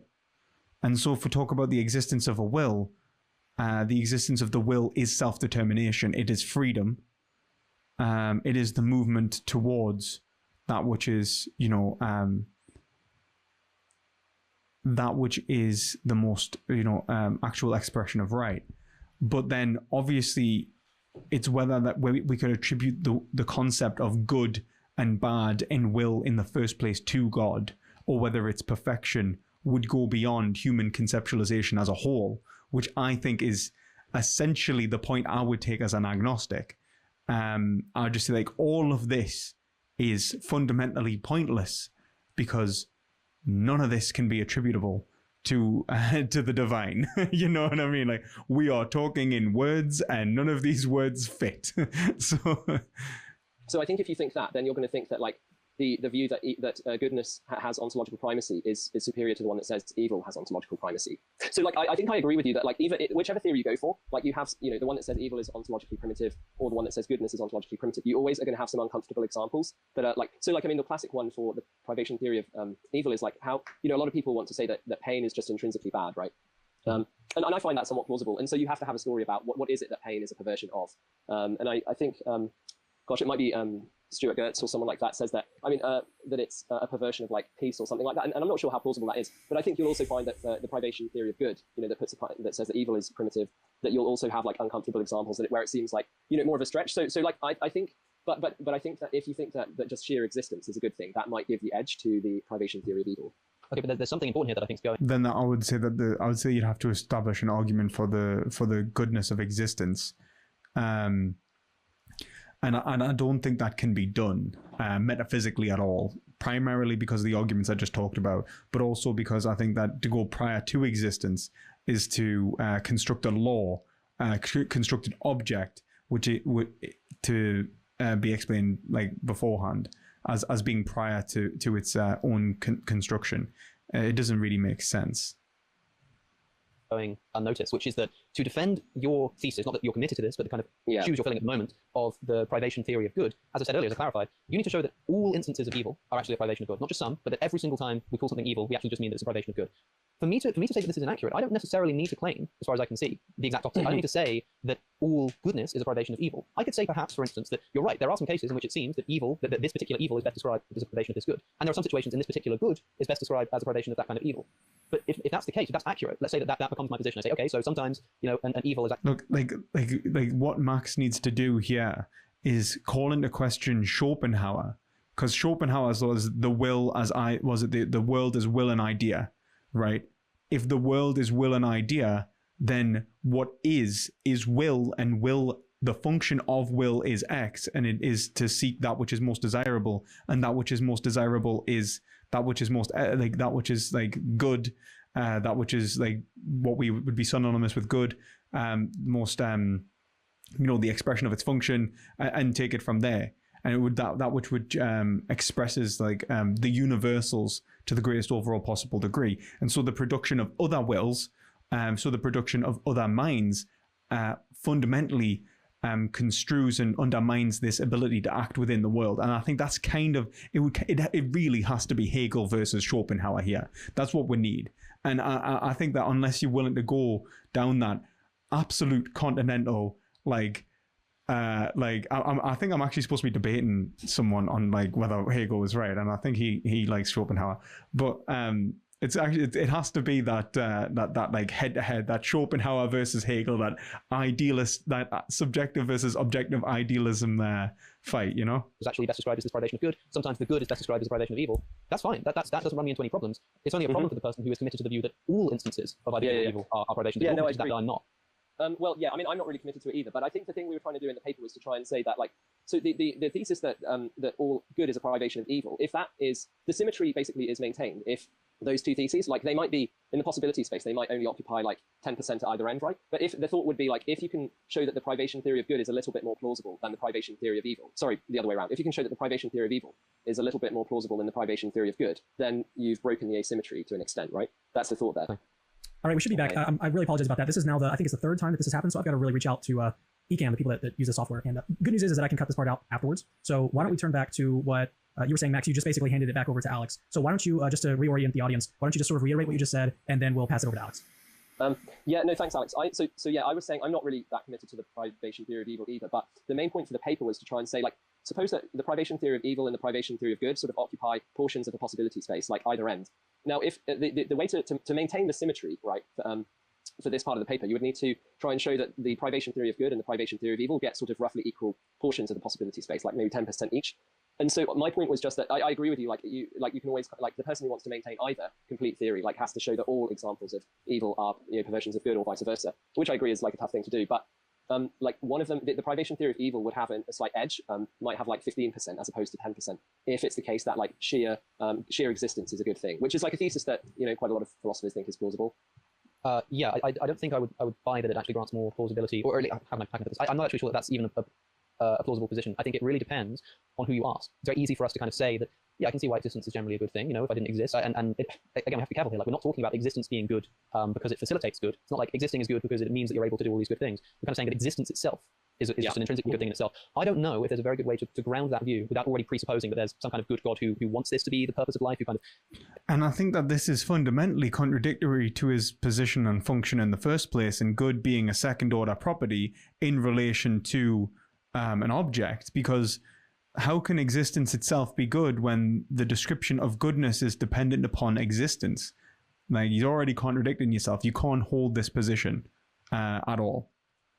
It kind of gives this intrinsic meaning to life such that it is intrinsically good. I think without presupposing that, there's not a very easy way to defend this hypothesis that this, at least as far as I can see, neutral thing of existing is good in itself. And what exactly do we mean? Do we mean the existence of conscious minds? Do we mean the existence of sentient minds? Do we mean the existence of free creatures? We clearly don't mean the existence of something like a rock. We wouldn't say that existence for the rock is good in its own sake. It's not what we mean. So maybe we mean that it's something that's conscious. So we can have something that's conscious but isn't free. And maybe if it's not free, it doesn't have the same kind of goodness or something. It's like, I'm not quite sure where we would actually put this, but I would also say that there are plenty of human beings on planet Earth who wouldn't hesitate to say that the fact that they exist is a net negative and that they'd rather they didn't. If you can't imagine people in that situation, then we're simply not trying hard enough. Such that maybe I could grant that for some people existence is a good thing, but I certainly wouldn't universalize it, and I certainly wouldn't say that we have good enough reason to assert it with such confidence that it can actually sway the swing of plausibility in our discussion here. Mm-hmm.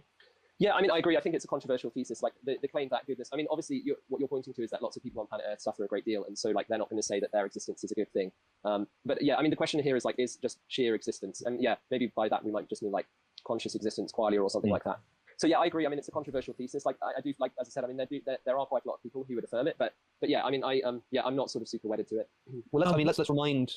So would you? I just wanted to essentially conclude this. It seems like we basically agree. I just want to remind the audience of my task here, which is just to kind of argue for the equal plausibility of these views. Now, Max has said, it could be the case. Some people believe that existence is kind of just by virtue of existence a good thing, and that would sway us in favor of saying that maybe the good God hypothesis is more plausible. I could just assert with the same kind of backing that some people would say that existence is a bad thing, or even less strongly, I could just say, well, some people would assert that existence is a neutral thing that has no intrinsic goodness or badness. And that would be me. And I would even say, like, the point is that existence would have to be it would have to be prior to ethics.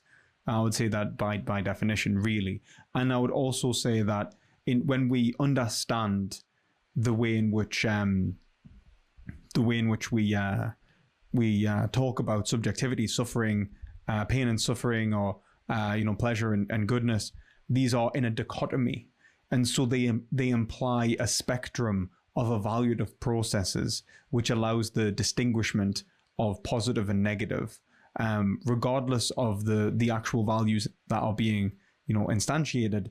There would need to be some form of dichotomy in the existence of a subjective being, so that we could talk about something being good or less good, even if it's a privation. There would have to be a scale, and I would say that's also definitionally the case.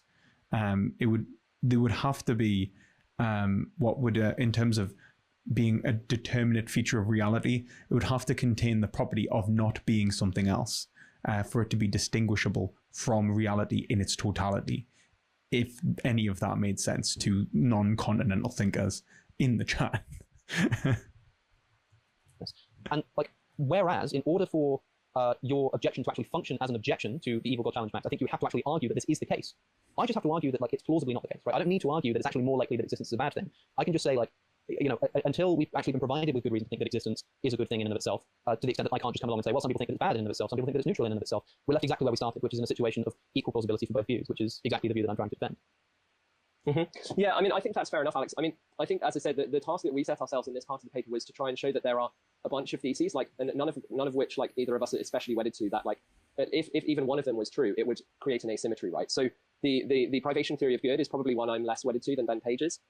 But yeah, the general thought is we sort of throw out a bunch of metaphysical theses about the relationship between God and goodness, which are such that if even just one of them is true, then it's in tension with the evil God hypothesis, and yet not in tension with the good God hypothesis. So Max, what I'd like to do is actually, which of these asymmetries are you wedded to, that we can kind of dig our teeth into here?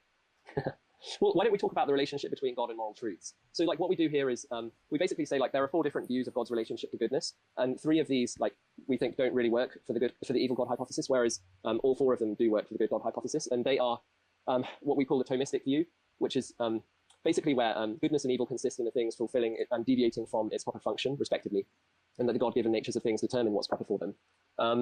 So we suggest that doesn't, because that's sort of that kind of natural law view basically sort of entails the privation theory of evil, that we argue that doesn't really fit so well with the evil God hypothesis. The Occamist view is the sort of the view that basically good just consists in, good is established by whatever God wills. So that which God wills is good, just in virtue of God's willing it. Well, I think you could have the will which wills against itself as being evil, and being the ration and being the it would be irrational, but the self-destructive, the self-destructive will. And I think that would be like Satan, and I think that's possible.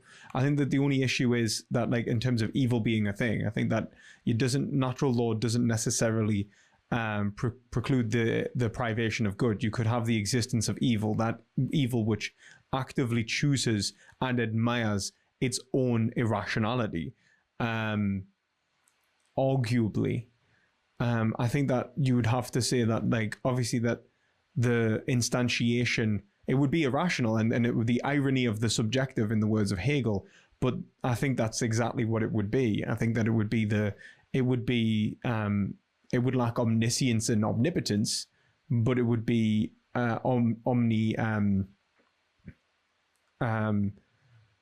but it would be the worst of all possible outcomes. I wouldn't call it God. I would say that's closer to Satan or something like that in terms of a mythological creature, and it probably could be understood to a much greater degree, to be entirely honest with you, because of its lack of perfection in that respect.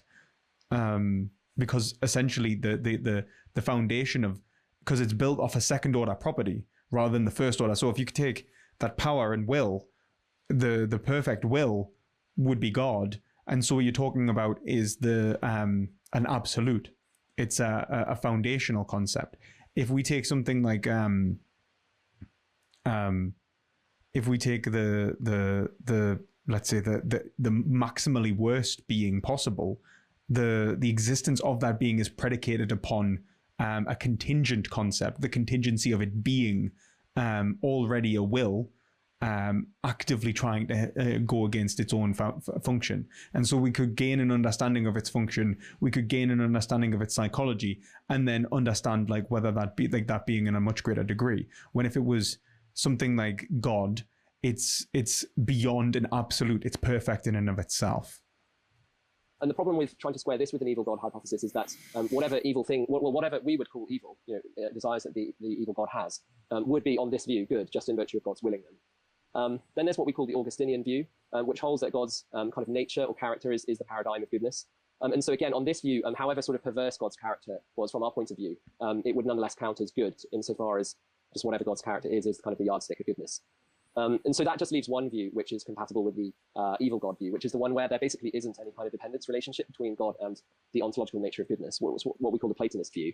And so, yeah, so just again, in virtue of the fact that like you've got like more views which are compatible with the good God hypothesis than the evil God hypothesis, like I don't need to sort of like stake my claim to any one of those for it to be the case that it's that just sort of, as long as those other three views, which are more difficult to square with the evil God hypothesis, have like a non-negligible part of the probability space, then that squeezes the amount of the probability space that can be given to the evil God hypothesis.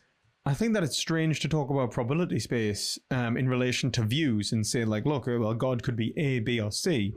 And so this means that, God D is less probable.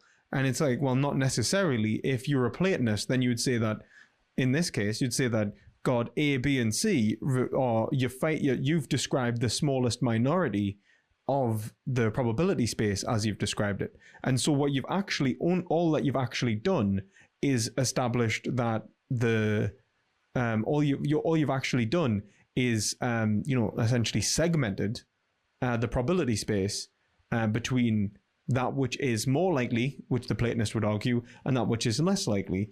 And the more likely option would be the evil God in this case, and the less likely option be the good God. Now, if you've seen that equally is as plausible, and that if we say that equally is plausible, then it depends on obviously which theory we're already accepting.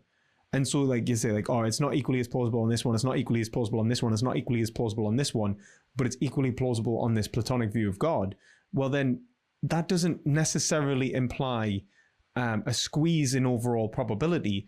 It really depends upon the instantiation of each one of those theories in the first place, rather than an overall arcing position between those theories. Like, I don't think you can have a meta level which judges the truth of something dependent upon how many arguments exist in favor or against. It's more about the evidence of those arguments in the first place, if you understand. I think that it's a very strange position to take.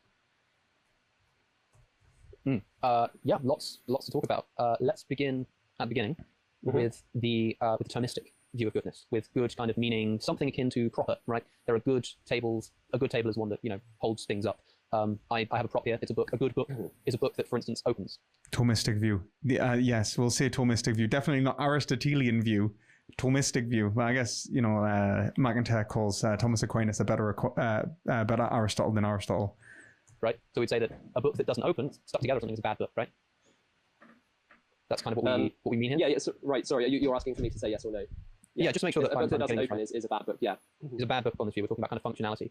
My issue with this is that, look, I mean, what this view does is it means that good and evil are no longer antonyms. They're no longer kind of the opposite thing to each other. Because, like, if the book opens, it's a good book. If it doesn't open, it's a bad book. It's not an evil book, right? Like, what we do is we separate this concept of badness and evil, such that I can simply say that the proper function of God is to be evil, and therefore God is actually maximally evil. Even if he's maximally good, because to be maximally good is to be maximally evil. And what we then do is we reframe the challenge to now, instead of talking about good God and evil God, we can talk about, say, loving God and malicious God. The Christian wants to defend the existence of a loving God, right? Of a God who isn't hateful, who isn't malicious, who isn't spiteful. I could say, and this is granting, by the way. I think this is fair enough. I think he's proposing that the function of a God could be evil, but I would disagree with that. I think that, especially since he's taken the idea that good and bad are essentially, in terms of acting, the expression, I would like to think that he is anyway, the expression of the will. I mean, he's talking about second order properties, but if we take it as the expression of will, and that's what we take it as, then I would say that then we can't say that the good God is the maximally evil God, like, the best God, the most powerful God is the maximally evil God. because of the expression of will, it wouldn't be the enactment of selfish desires. It would be the enactment of desire and the existence of desires which were encompassed within the essentially the function of God would include the function of us being being the universal in terms of action. So when we understand how we ought to behave in the world, I would say that it's built upon universals, categoricals. And so if we include God's will as the ultimate perfect will, and so engages to express itself, it would do so in a way that expresses all will in the greatest overall possible degree, which is why I would say that God creates the best of all possible worlds. Omnipotence implies omniscience. If we take it to be something other than, like, if we presuppose some sort of essence before the existence of God, then yeah, we have a problem. But then I'd say, like, this is a problem for the theists.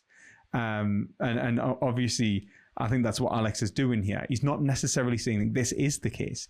He's saying, like, look, this argument, fundamentally, if you presuppose an essence before existence, could lead to this conclusion.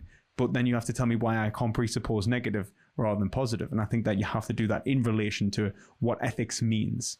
And I think that's where, like, me and Alex would maybe debate in this. That this theory of goodness does kind of entail an incoherence for evil God hypothesis, which I don't think it does, but let's just say that it does. But I can simply say that, okay, I'll give it to you, sure, there can only be a maximally good God and not a maximally bad God. But I will just assert that the good God may be an evil God, because perhaps God's proper function is malice, is hatred, is the causing of suffering. And therefore, yeah, you can technically say, well, because that's God's proper function, it's technically still a good God, and I win. That's clearly not what the Christian would want to defend. The Christian would want to defend a God who's not malicious, who's not hateful, who is loving. And so yeah, like, do you see the problem that I'm raising here by saying that this theory of good and bad means that badness doesn't actually mean evil anymore? Yeah, I do see. Well, I guess so, Alex. I mean, I think though, like I sort of feel like that's yeah, I don't think that does necessarily like do the trick, in the sense of, like, I thought the point of this was to say that God is like evil in an objective sense. Like, what? So the problem is, like, and I think you could do a similar type of move with respect to the optimist view, right? Or probably the Augustinian one as well. You can say, well, God is like really malicious, but he's nonetheless good, like, according to the theory. But yeah, I guess I thought the point of the evil God challenge was to, like, to defend, or not defend, but, like, claim that there's equal plausibility to the hypothesis of a being who is objectively morally evil. Well, I think this is potentially what the position is of someone like Stephen Law. I mean, I'm not actually entirely sure that that's the case. What I'm saying is that, like, we can kind of construct here a slightly different or reframed argument that does the same thing, right? So even if I kind of grant you that for whatever reason this does actually kind of throw out this traditional conception of the evil God hypothesis, here's another argument that serves exactly the same purpose but avoids this problem, which is that if the Christian wants to say that kind of a maximally malicious God is incoherent, then they should also say that a maximally loving God is incoherent. We do away with the language of good and bad, because now the problem is that on this theory of goodness and badness, that goodness means propriety and badness means a failure to kind of live up to one's proper function. The issue is we can't know what God's proper function is, right? We can't know this. We'd actually have good reason to think that if God's proper function was malice, he would potentially... I think there's the solid argument from Alex. So far, I think Alex is doing a really great job here. Want to mislead us, right? Because he's a malicious God, such that we would think that his proper function is to be loving, such that, like, we don't have the epistemic like warrant to say that we know what God's proper function is. So what you do by saying that this is what goodness and badness are, this is the theory of goodness and badness that we're going with, is you completely rid our ability to even hypothesize about whether God is kind of living up to his purpose, because we can't know what that purpose is. And so I think we'd still be left where we started, which is throwing up our hands saying, well, we don't know which is more plausible. Yeah, I guess, like, yeah, I'm not sure what to say about that. Like, I think that, like, if it's the case that the being is objectively good, then, like, yeah, I don't know. I guess I don't see how that's going to yeah, I don't know. I'm not sure what to say about that. I'll have to think about that, Alex. I think, yeah, I mean, I see what you're saying. So you're basically saying, like, back off the idea that the being is objectively evil, like, at all. Just worry about what its character traits are like, and reframe the hypothesis in that way. Yeah. I mean, bear in mind that, like, like, coming at this, even with the original version of this argument, I'm not trying to argue that there is such thing as, you know, objective evil, and that there is this God that is objectively evil. I'm just kind of working hypothetically here. I'm saying that kind of on this view of good and evil, if there is such thing as objective goodness and badness, maybe God is objectively bad. I'm just saying, like, it's surely equally troublesome to the theist to kind of have to say something like, yeah, well, we know that God can only be maximally good because we have this theory of goodness, which means goodness means, you know, propriety, and something can't be ontologically bad, maximally bad, because badness is the failure to do something, not the presence of something. It has to be maximally good. It's like, okay, but surely it's still a massive problem if it can just as plausibly be that a good God under this understanding is a malicious God as that good God is a loving God. Like, that seems really problematic, because otherwise all you've done... Because what he's saying is that goodness is a second order property, and that the function of God could be inherently undesirable in relation to us, which I would challenge. I would say that God's desires must encompass our own. And so you'd have to say that we desire that we would also have to desire suffering, and so that because we have since and then I would have to like really debate upon whether human psychology was compatible, or rather human function, the function of humanity was within this zone of being self-deprecating and the production of what we would consider quote unquote evil. Is you've done what, like, for functional purposes, is just a word game of saying, well, technically, you can't say God is maximally good. And I'm like, okay, fine, God is maximally good, but I can say consistently then, under this view, that God is also maximally malicious. And that's something that the theist will want to reject. Yeah, I think that's right. Yeah, I think that's a fair point. I'll have to think about that. Okay, in which case, maybe we should move on to the next one. Because, like, I think the only way to because the argument was predicated here, or the objection that you were putting forward, was predicated here on there being these 4 theories of goodness. Only one of them works for evil God, but all 4 of them work for good God, so it seems more plausible. So if we go through the rest of them and see if there is actually that inapplicability. So the second one was the optimist view, right? Which perhaps you can just run by me again. Yeah, 20%. My God. So what are you guys thinking of this debate so far? I think it's very interesting. I think that ultimately I'm giving it to Alex so far in terms of the argumentation. I disagree with everything almost that he said, but I think that the way in which Alex has argued it has been excellent. I think that Alex's argumentation here has been brilliant. Not just in pure rhetoric, but in sense of genuinely describing why it would be as plausible and why the arguments that he's presenting could fail. I don't think that it's ran to its logical conclusion. At least his arguments haven't been ran to the logical conclusion yet and fully actualized. But I think that ultimately, I think his position, I think Max's position is actually correct. But I think that Alex is presenting a critique of his position that he's yet to really challenge. So I think that it's been a really solid debate.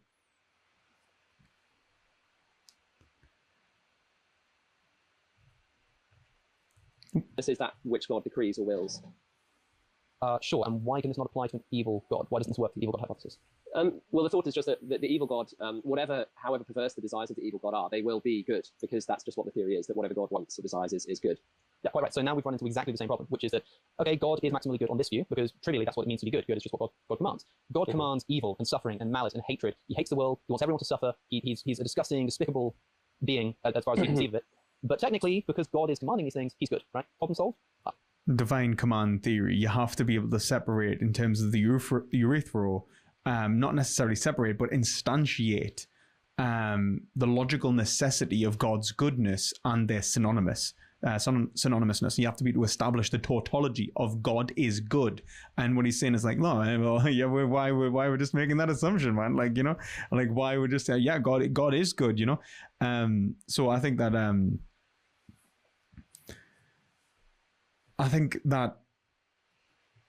I think you're absolutely wrong, by the way, Ethan. I don't think they're idiots at all. I think they're both incredibly intelligent. So I think that's demonstrably false. I think that only an idiot would say such a thing, really. But in terms of their argumentation here, I think Alex is right in saying, look, it's a trivial attribution of good if we say that God is good, that we are just, we define God as good. And it's like, well, what if we define God as evil, or we define goodness as something else? What is goodness in the first place? And he's pulling it down to the ethics of it, right? And I think that that's where it needs to be. It needs to be, and maybe that's just because all I care about in life clearly is ethics. But we need to talk about what goodness fundamentally is and what it's in reference to in terms of a metaphysical foundation. And so if we can metaphysically instantiate something as being good, separate from necessarily God, which maybe be perfectly good or whatever, or talk about goodness in relation to the will and how it's a second order property, then I think that we can establish that God could be only be considered good, or perfectly good, or omnibenevolent, rather than considering God as omnimalevolent. I don't think so. I think this is still a massive problem for the theist. So yeah, but the point is like the thought is supposed to be like, how do you get to make good on the claim that this is the hypothesis of an evil God? And the thought is like, yeah, you need a metaphysical account that you want a metaphysical account of the relationship between God and goodness that lets you make good on that claim that this being is objectively evil.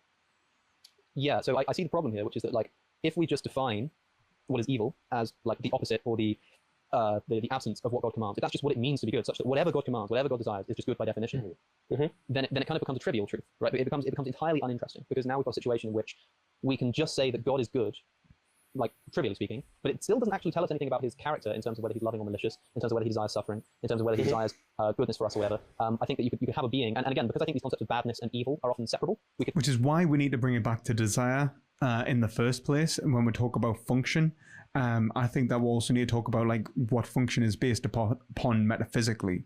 So that's where I would say that this really needs to be driven home by Max, and I don't think that he's necessarily, I don't know if he's considered it, maybe he has, maybe he hasn't, but I think that it needs to be engaged with, as in like, what is the metaphysical instantiation of the will?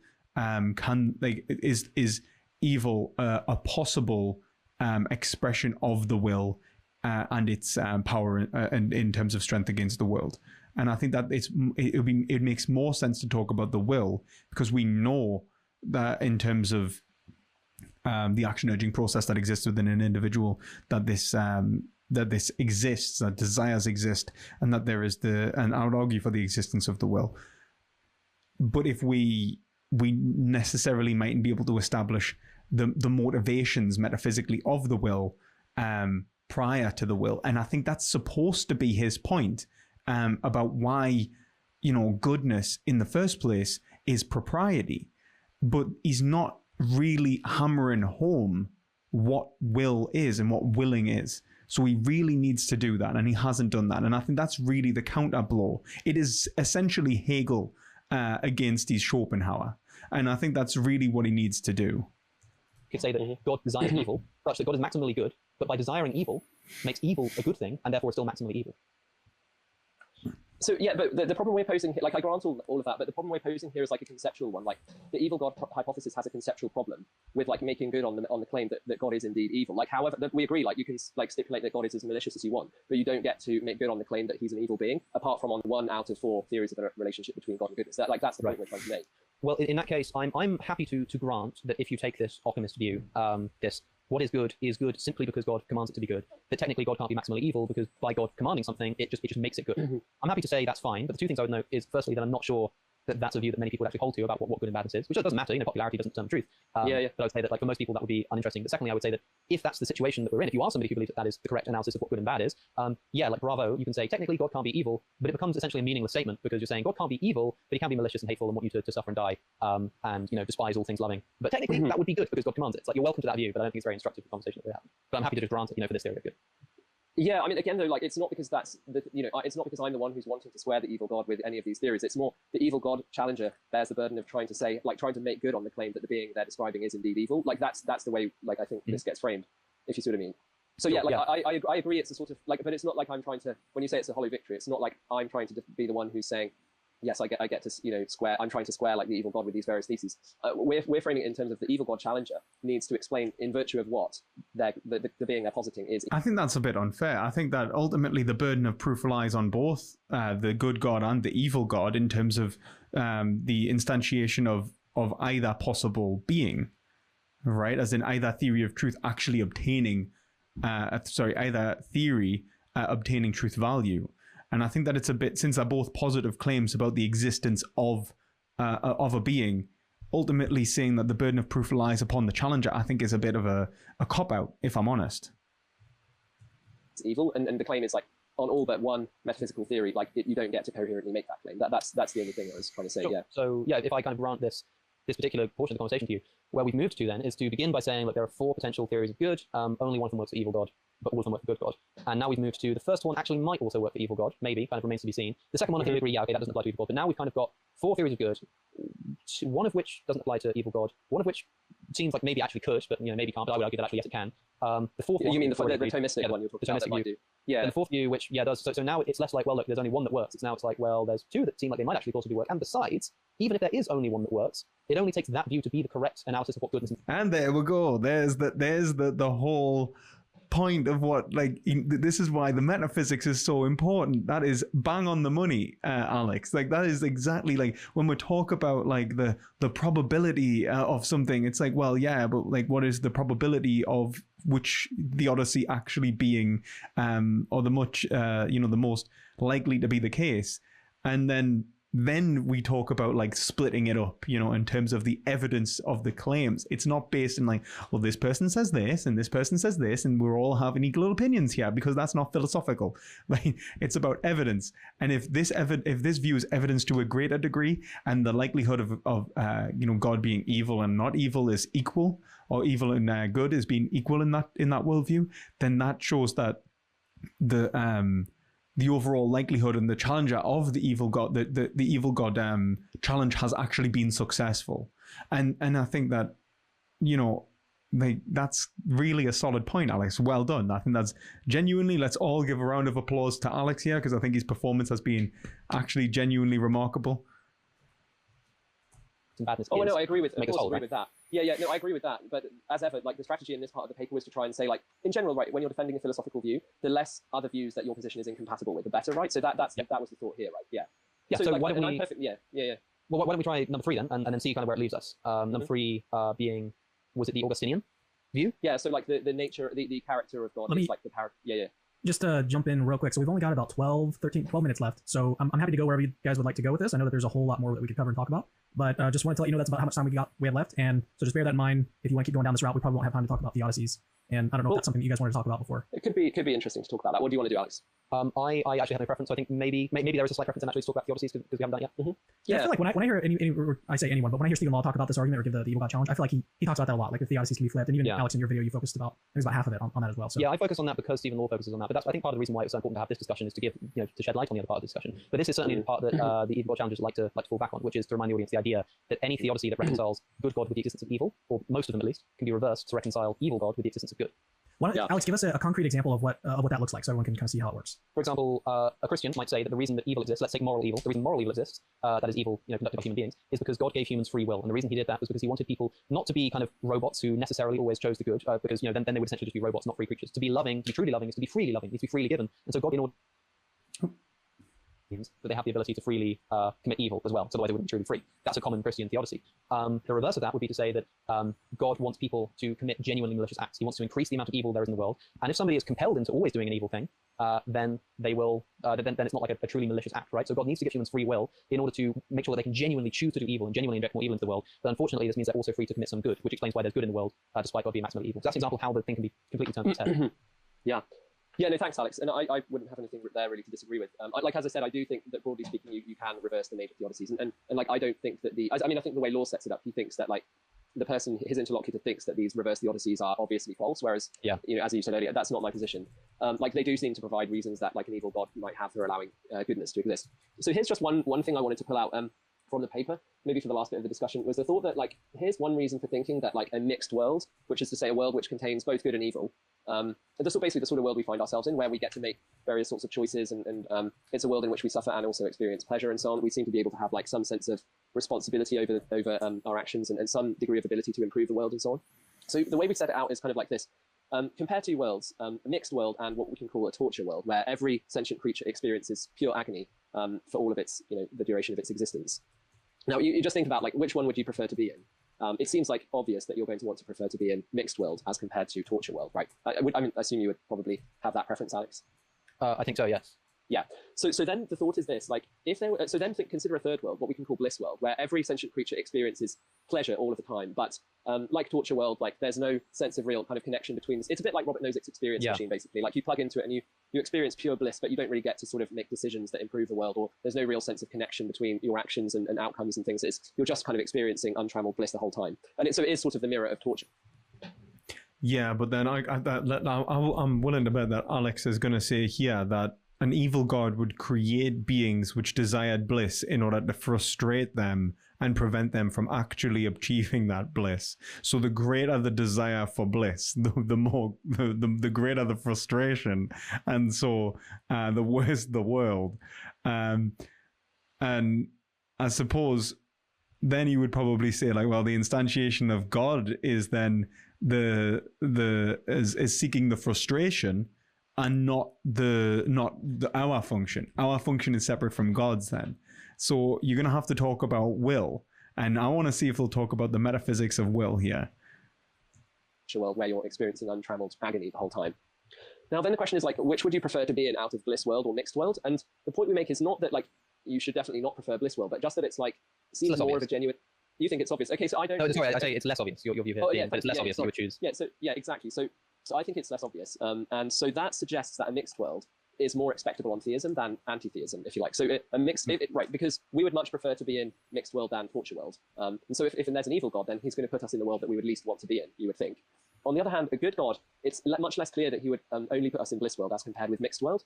And so that seems to be a sense in which the symmetry is broken to some extent. So a mixed world seems to be stronger evidence. It seems. I genuinely do not agree with any of those intuitions, like at all. I think that that you need a mixed world in either case. To what level the mixed world would be is dependent upon, like, so for example, one of the arguments is why couldn't the I was talking to Dave about this, actually. I have to get Dave on about this. I should have had him on reviewing this with us because I think Dave would be solid at this. Like, why couldn't it just be a pinprick and that be the suffering from which we compare, the infinite bliss that God gives us in the best of all possible worlds? And then you get, like, I think it was Swinburne who said that that's trivial suffering. It's not that there needs to be a certain level of suffering to give you an understanding of it so that it can be understood properly in order to compare and contrast the positivity against. And so I think that this would be the kind of the argument, like, flip the other way around, is that, look, there has to be a certain level of, hope and happiness and well-being to give you an understanding of how truly terrible this all is. And the thing is like, you can't get around it, man. To be, well, let's put it like this: a mixed world is more expectable on theism, on good God, than evil God. Sure. I think it's an intuitively plausible argument, but let's see how much damage I can do in 6 minutes. First thing I would say is that you probably won't like this, and a lot of people don't like this, but I'm of the opinion that actually you are better off stepping into the experience machine if the conditions are genuinely as laid out. It may not be kind of that given our position of omniscience of the situation, our psychological limitations are such that we wouldn't choose to step into the machine. But I think that if you actually ask, is it better for you to be in the machine? Would you prefer to be in the machine when in the machine? I think that the answer is yes, if that makes sense. But besides, so it's kind of, we can kind of avoid, because basically we're just arguing on intuition here, like, would you step in, would you not? There's no way to really resolve that. Here's a more concrete problem with what you're saying, I think, which is this.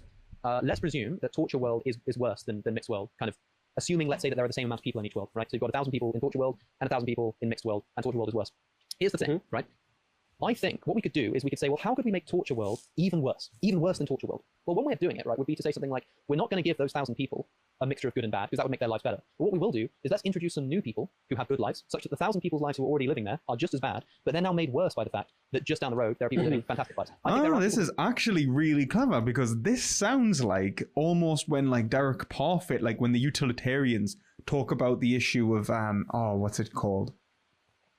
Where it's like, it's basically in the way they compile numbers in terms of experience, where, like, the addition of, like, less good experience would still increase the overall positivity. And so the perpetuation of, like, more people, like a higher quantity of people living a lower experience would be more desirable than having, let's say, 10 people living in bliss. It's the same thing as what basically be saying, like, the addition of 1,000 people living in bliss next to the 1,000 people, like the millions of people living in torture, would be essentially the idea that those in hell could see those in heaven, and the compilation of those numbers is a greater overall possible suffering than the pleasure that has been induced in the first place. And then you could obviously make the point that that there doesn't necessarily need to be pleasure, but necessarily only the appearance of it. And so you could just turn around and say, like, look, the good lives that those people are experiencing are actually appearances of goodness rather than goodness in and of itself. So it's an illusionary goodness. And I think that would be a solid possible, like, take upon this. And I think that is, I'm not going to lie, I think Alex is performing considerably better in this debate. who are alive today who are experiencing what is essentially the equivalent of torture world. Not just humans, but also I think this is more prevalent in animals, that their lives essentially do resemble what you would call torture world, just endless torment. In a human context, you could imagine, for instance, a homeless person on the street at the moment in the city of Oxford, starving and freezing to death, given the temperature outside, literally freezing to death, as some homeless people have done in our city. What can make it worse for that person? Well, difficult to say if their life is already that bad. But don't you think it makes it a bit worse, the fact that not only is this person freezing to death and starving, but that they're freezing to death and starving outside of a college in which a bunch of students are kind of living it up and having some drinks and having a good time. Now, you may say that it would be a worse world in which those students were also being tortured, were also experiencing the worst thing in the world. But then I could say, well, the way to make that world, where everyone, even including the students, are being tortured and awful, to make that even worse, would be, again, to introduce more people to make it kind of more malicious that they're dying. So I think that actually, like, there is reason to think that God would kind of look at this torture world, look at this tortured existence and say, well, how can I make it worse? Well, if I include some people such that their lives are good, then it actually makes, on the whole, torture world worse than it was in the first place. And bearing in mind, this is a crucial component, is the existence of wild animal suffering, because it's often completely left out of the conversation on these things. Like, the objection might be something like, yeah, but clearly it's not like the majority of people who are alive are experiencing nothing but torture. Clearly, like, it'd be more efficient if, like, it'd be more evil if, like, most people were experiencing nothing but torture, and there were one or two good people to compare it to. If we consider the plight of animals, then we are living in a world where hundreds of trillions of sentient creatures are experiencing untold suffering and misery, and isn't that just made so much worse by the fact that we have this comparison of the kind of lush human being not only enjoying their own good life free of the starving of these animals, but also then exploiting those animals to increase his own pleasure by eating them. But that actually makes it worse, and that would actually be a worse world than torture world, in which case we would expect a maximally evil God to have a mixed world rather than a torture world. So Max, just quick response, and then we're going to have to close it out. Okay, thanks. Yeah, thanks, Alex. I mean, so I think we might be slightly talking at cross purposes insofar as the way, I guess, the setup of this sort of thought experiment is supposed to work is that you've got three worlds, and the ones on either end are sort of mirror images of each other in terms of like their axiological properties. So we don't need to say that torture world is the worst possible world. We just need to say that it's like it's sort of the mirror of the bliss world, right? So so like describe to me what's the mirror of the torture. Like, yeah, you see what I mean? So you've like described a world that's worse than the torture world, and I don't think I need to deny that it is worse than that. So then you need to describe for me the like mirror of that world on the other direction, and then we can see like it's one of I mean, I think what I would say is something like that you've actually got a multitude of because you're kind of the argument here doesn't just kind of it's the existence of these three worlds and saying that torture world is worse than mixed world. But what I'm saying is that the worst version of torture world would actually be a version of mixed world, right? And so actually mixed world might be worse than torture world. Yeah, so I guess like mixed world is like there'll be lots of mixed worlds, right? It's sort of like a spectrum right, that shades across. Excuse me. So the thought was just like pick a world that's kind of in the middle of the in the spectrum across. Like I think most people would prefer to be somewhere in that middle space than in the torture one. And then the other, so that's point one. Point two is that it's less clear, and we don't have to say that like there's no reason to prefer the pure bliss world, but it's less clear that you should prefer the pure bliss world to somewhere in the middle of the spectrum. So I think that's the claim I wanted to make. Yeah, and I don't think I have we have sufficient time to give it its due, and I think Cameron will probably shout at me if I try to go on any longer. So perhaps we need to just leave it there. I really wanted to just let you guys go. I really did, but we definitely want to respect Max's, which is also really late over there. Well, not really late because Alex, you stay up till like 4 or 5 a.m. Yeah, it's a virtue of working with Americans. The pesky Americans keep me up until 5 in the morning. Literally, that's me every day messaging you. All right, well, thank you guys both for coming on. It's been a lot of fun. I really just enjoyed. Like, I was just sitting back in my chair, just listening to you guys go back and forth. And so I hope that whoever's watching, I hope you guys enjoyed it as well. Like I mentioned at the very beginning of the stream, we did things a little bit differently today, so I didn't do any introductions. But if you'd like to learn more about either of my guests, either Alex O'Connor is also known as Cosmic Skeptic, check for links in the description. Same with Max. I've got his academia page there. I've also got the article that's been referenced throughout this dialogue. That's also linked in the description of this video. So yeah, if you want to learn more about either of my guests, then go check there. And with that, thank you guys both again for coming on. It's been awesome. Well, I thought that was very good. Very good. What did you guys think? What did you think of that debate? I think that Alex absolutely smashed him, if I'm honest. I think that his arguments, I think Max's arguments were actually better if they had have been established. But then I don't think that he actually took them to the logical conclusion, or really had went to the metaphysical foundations of them.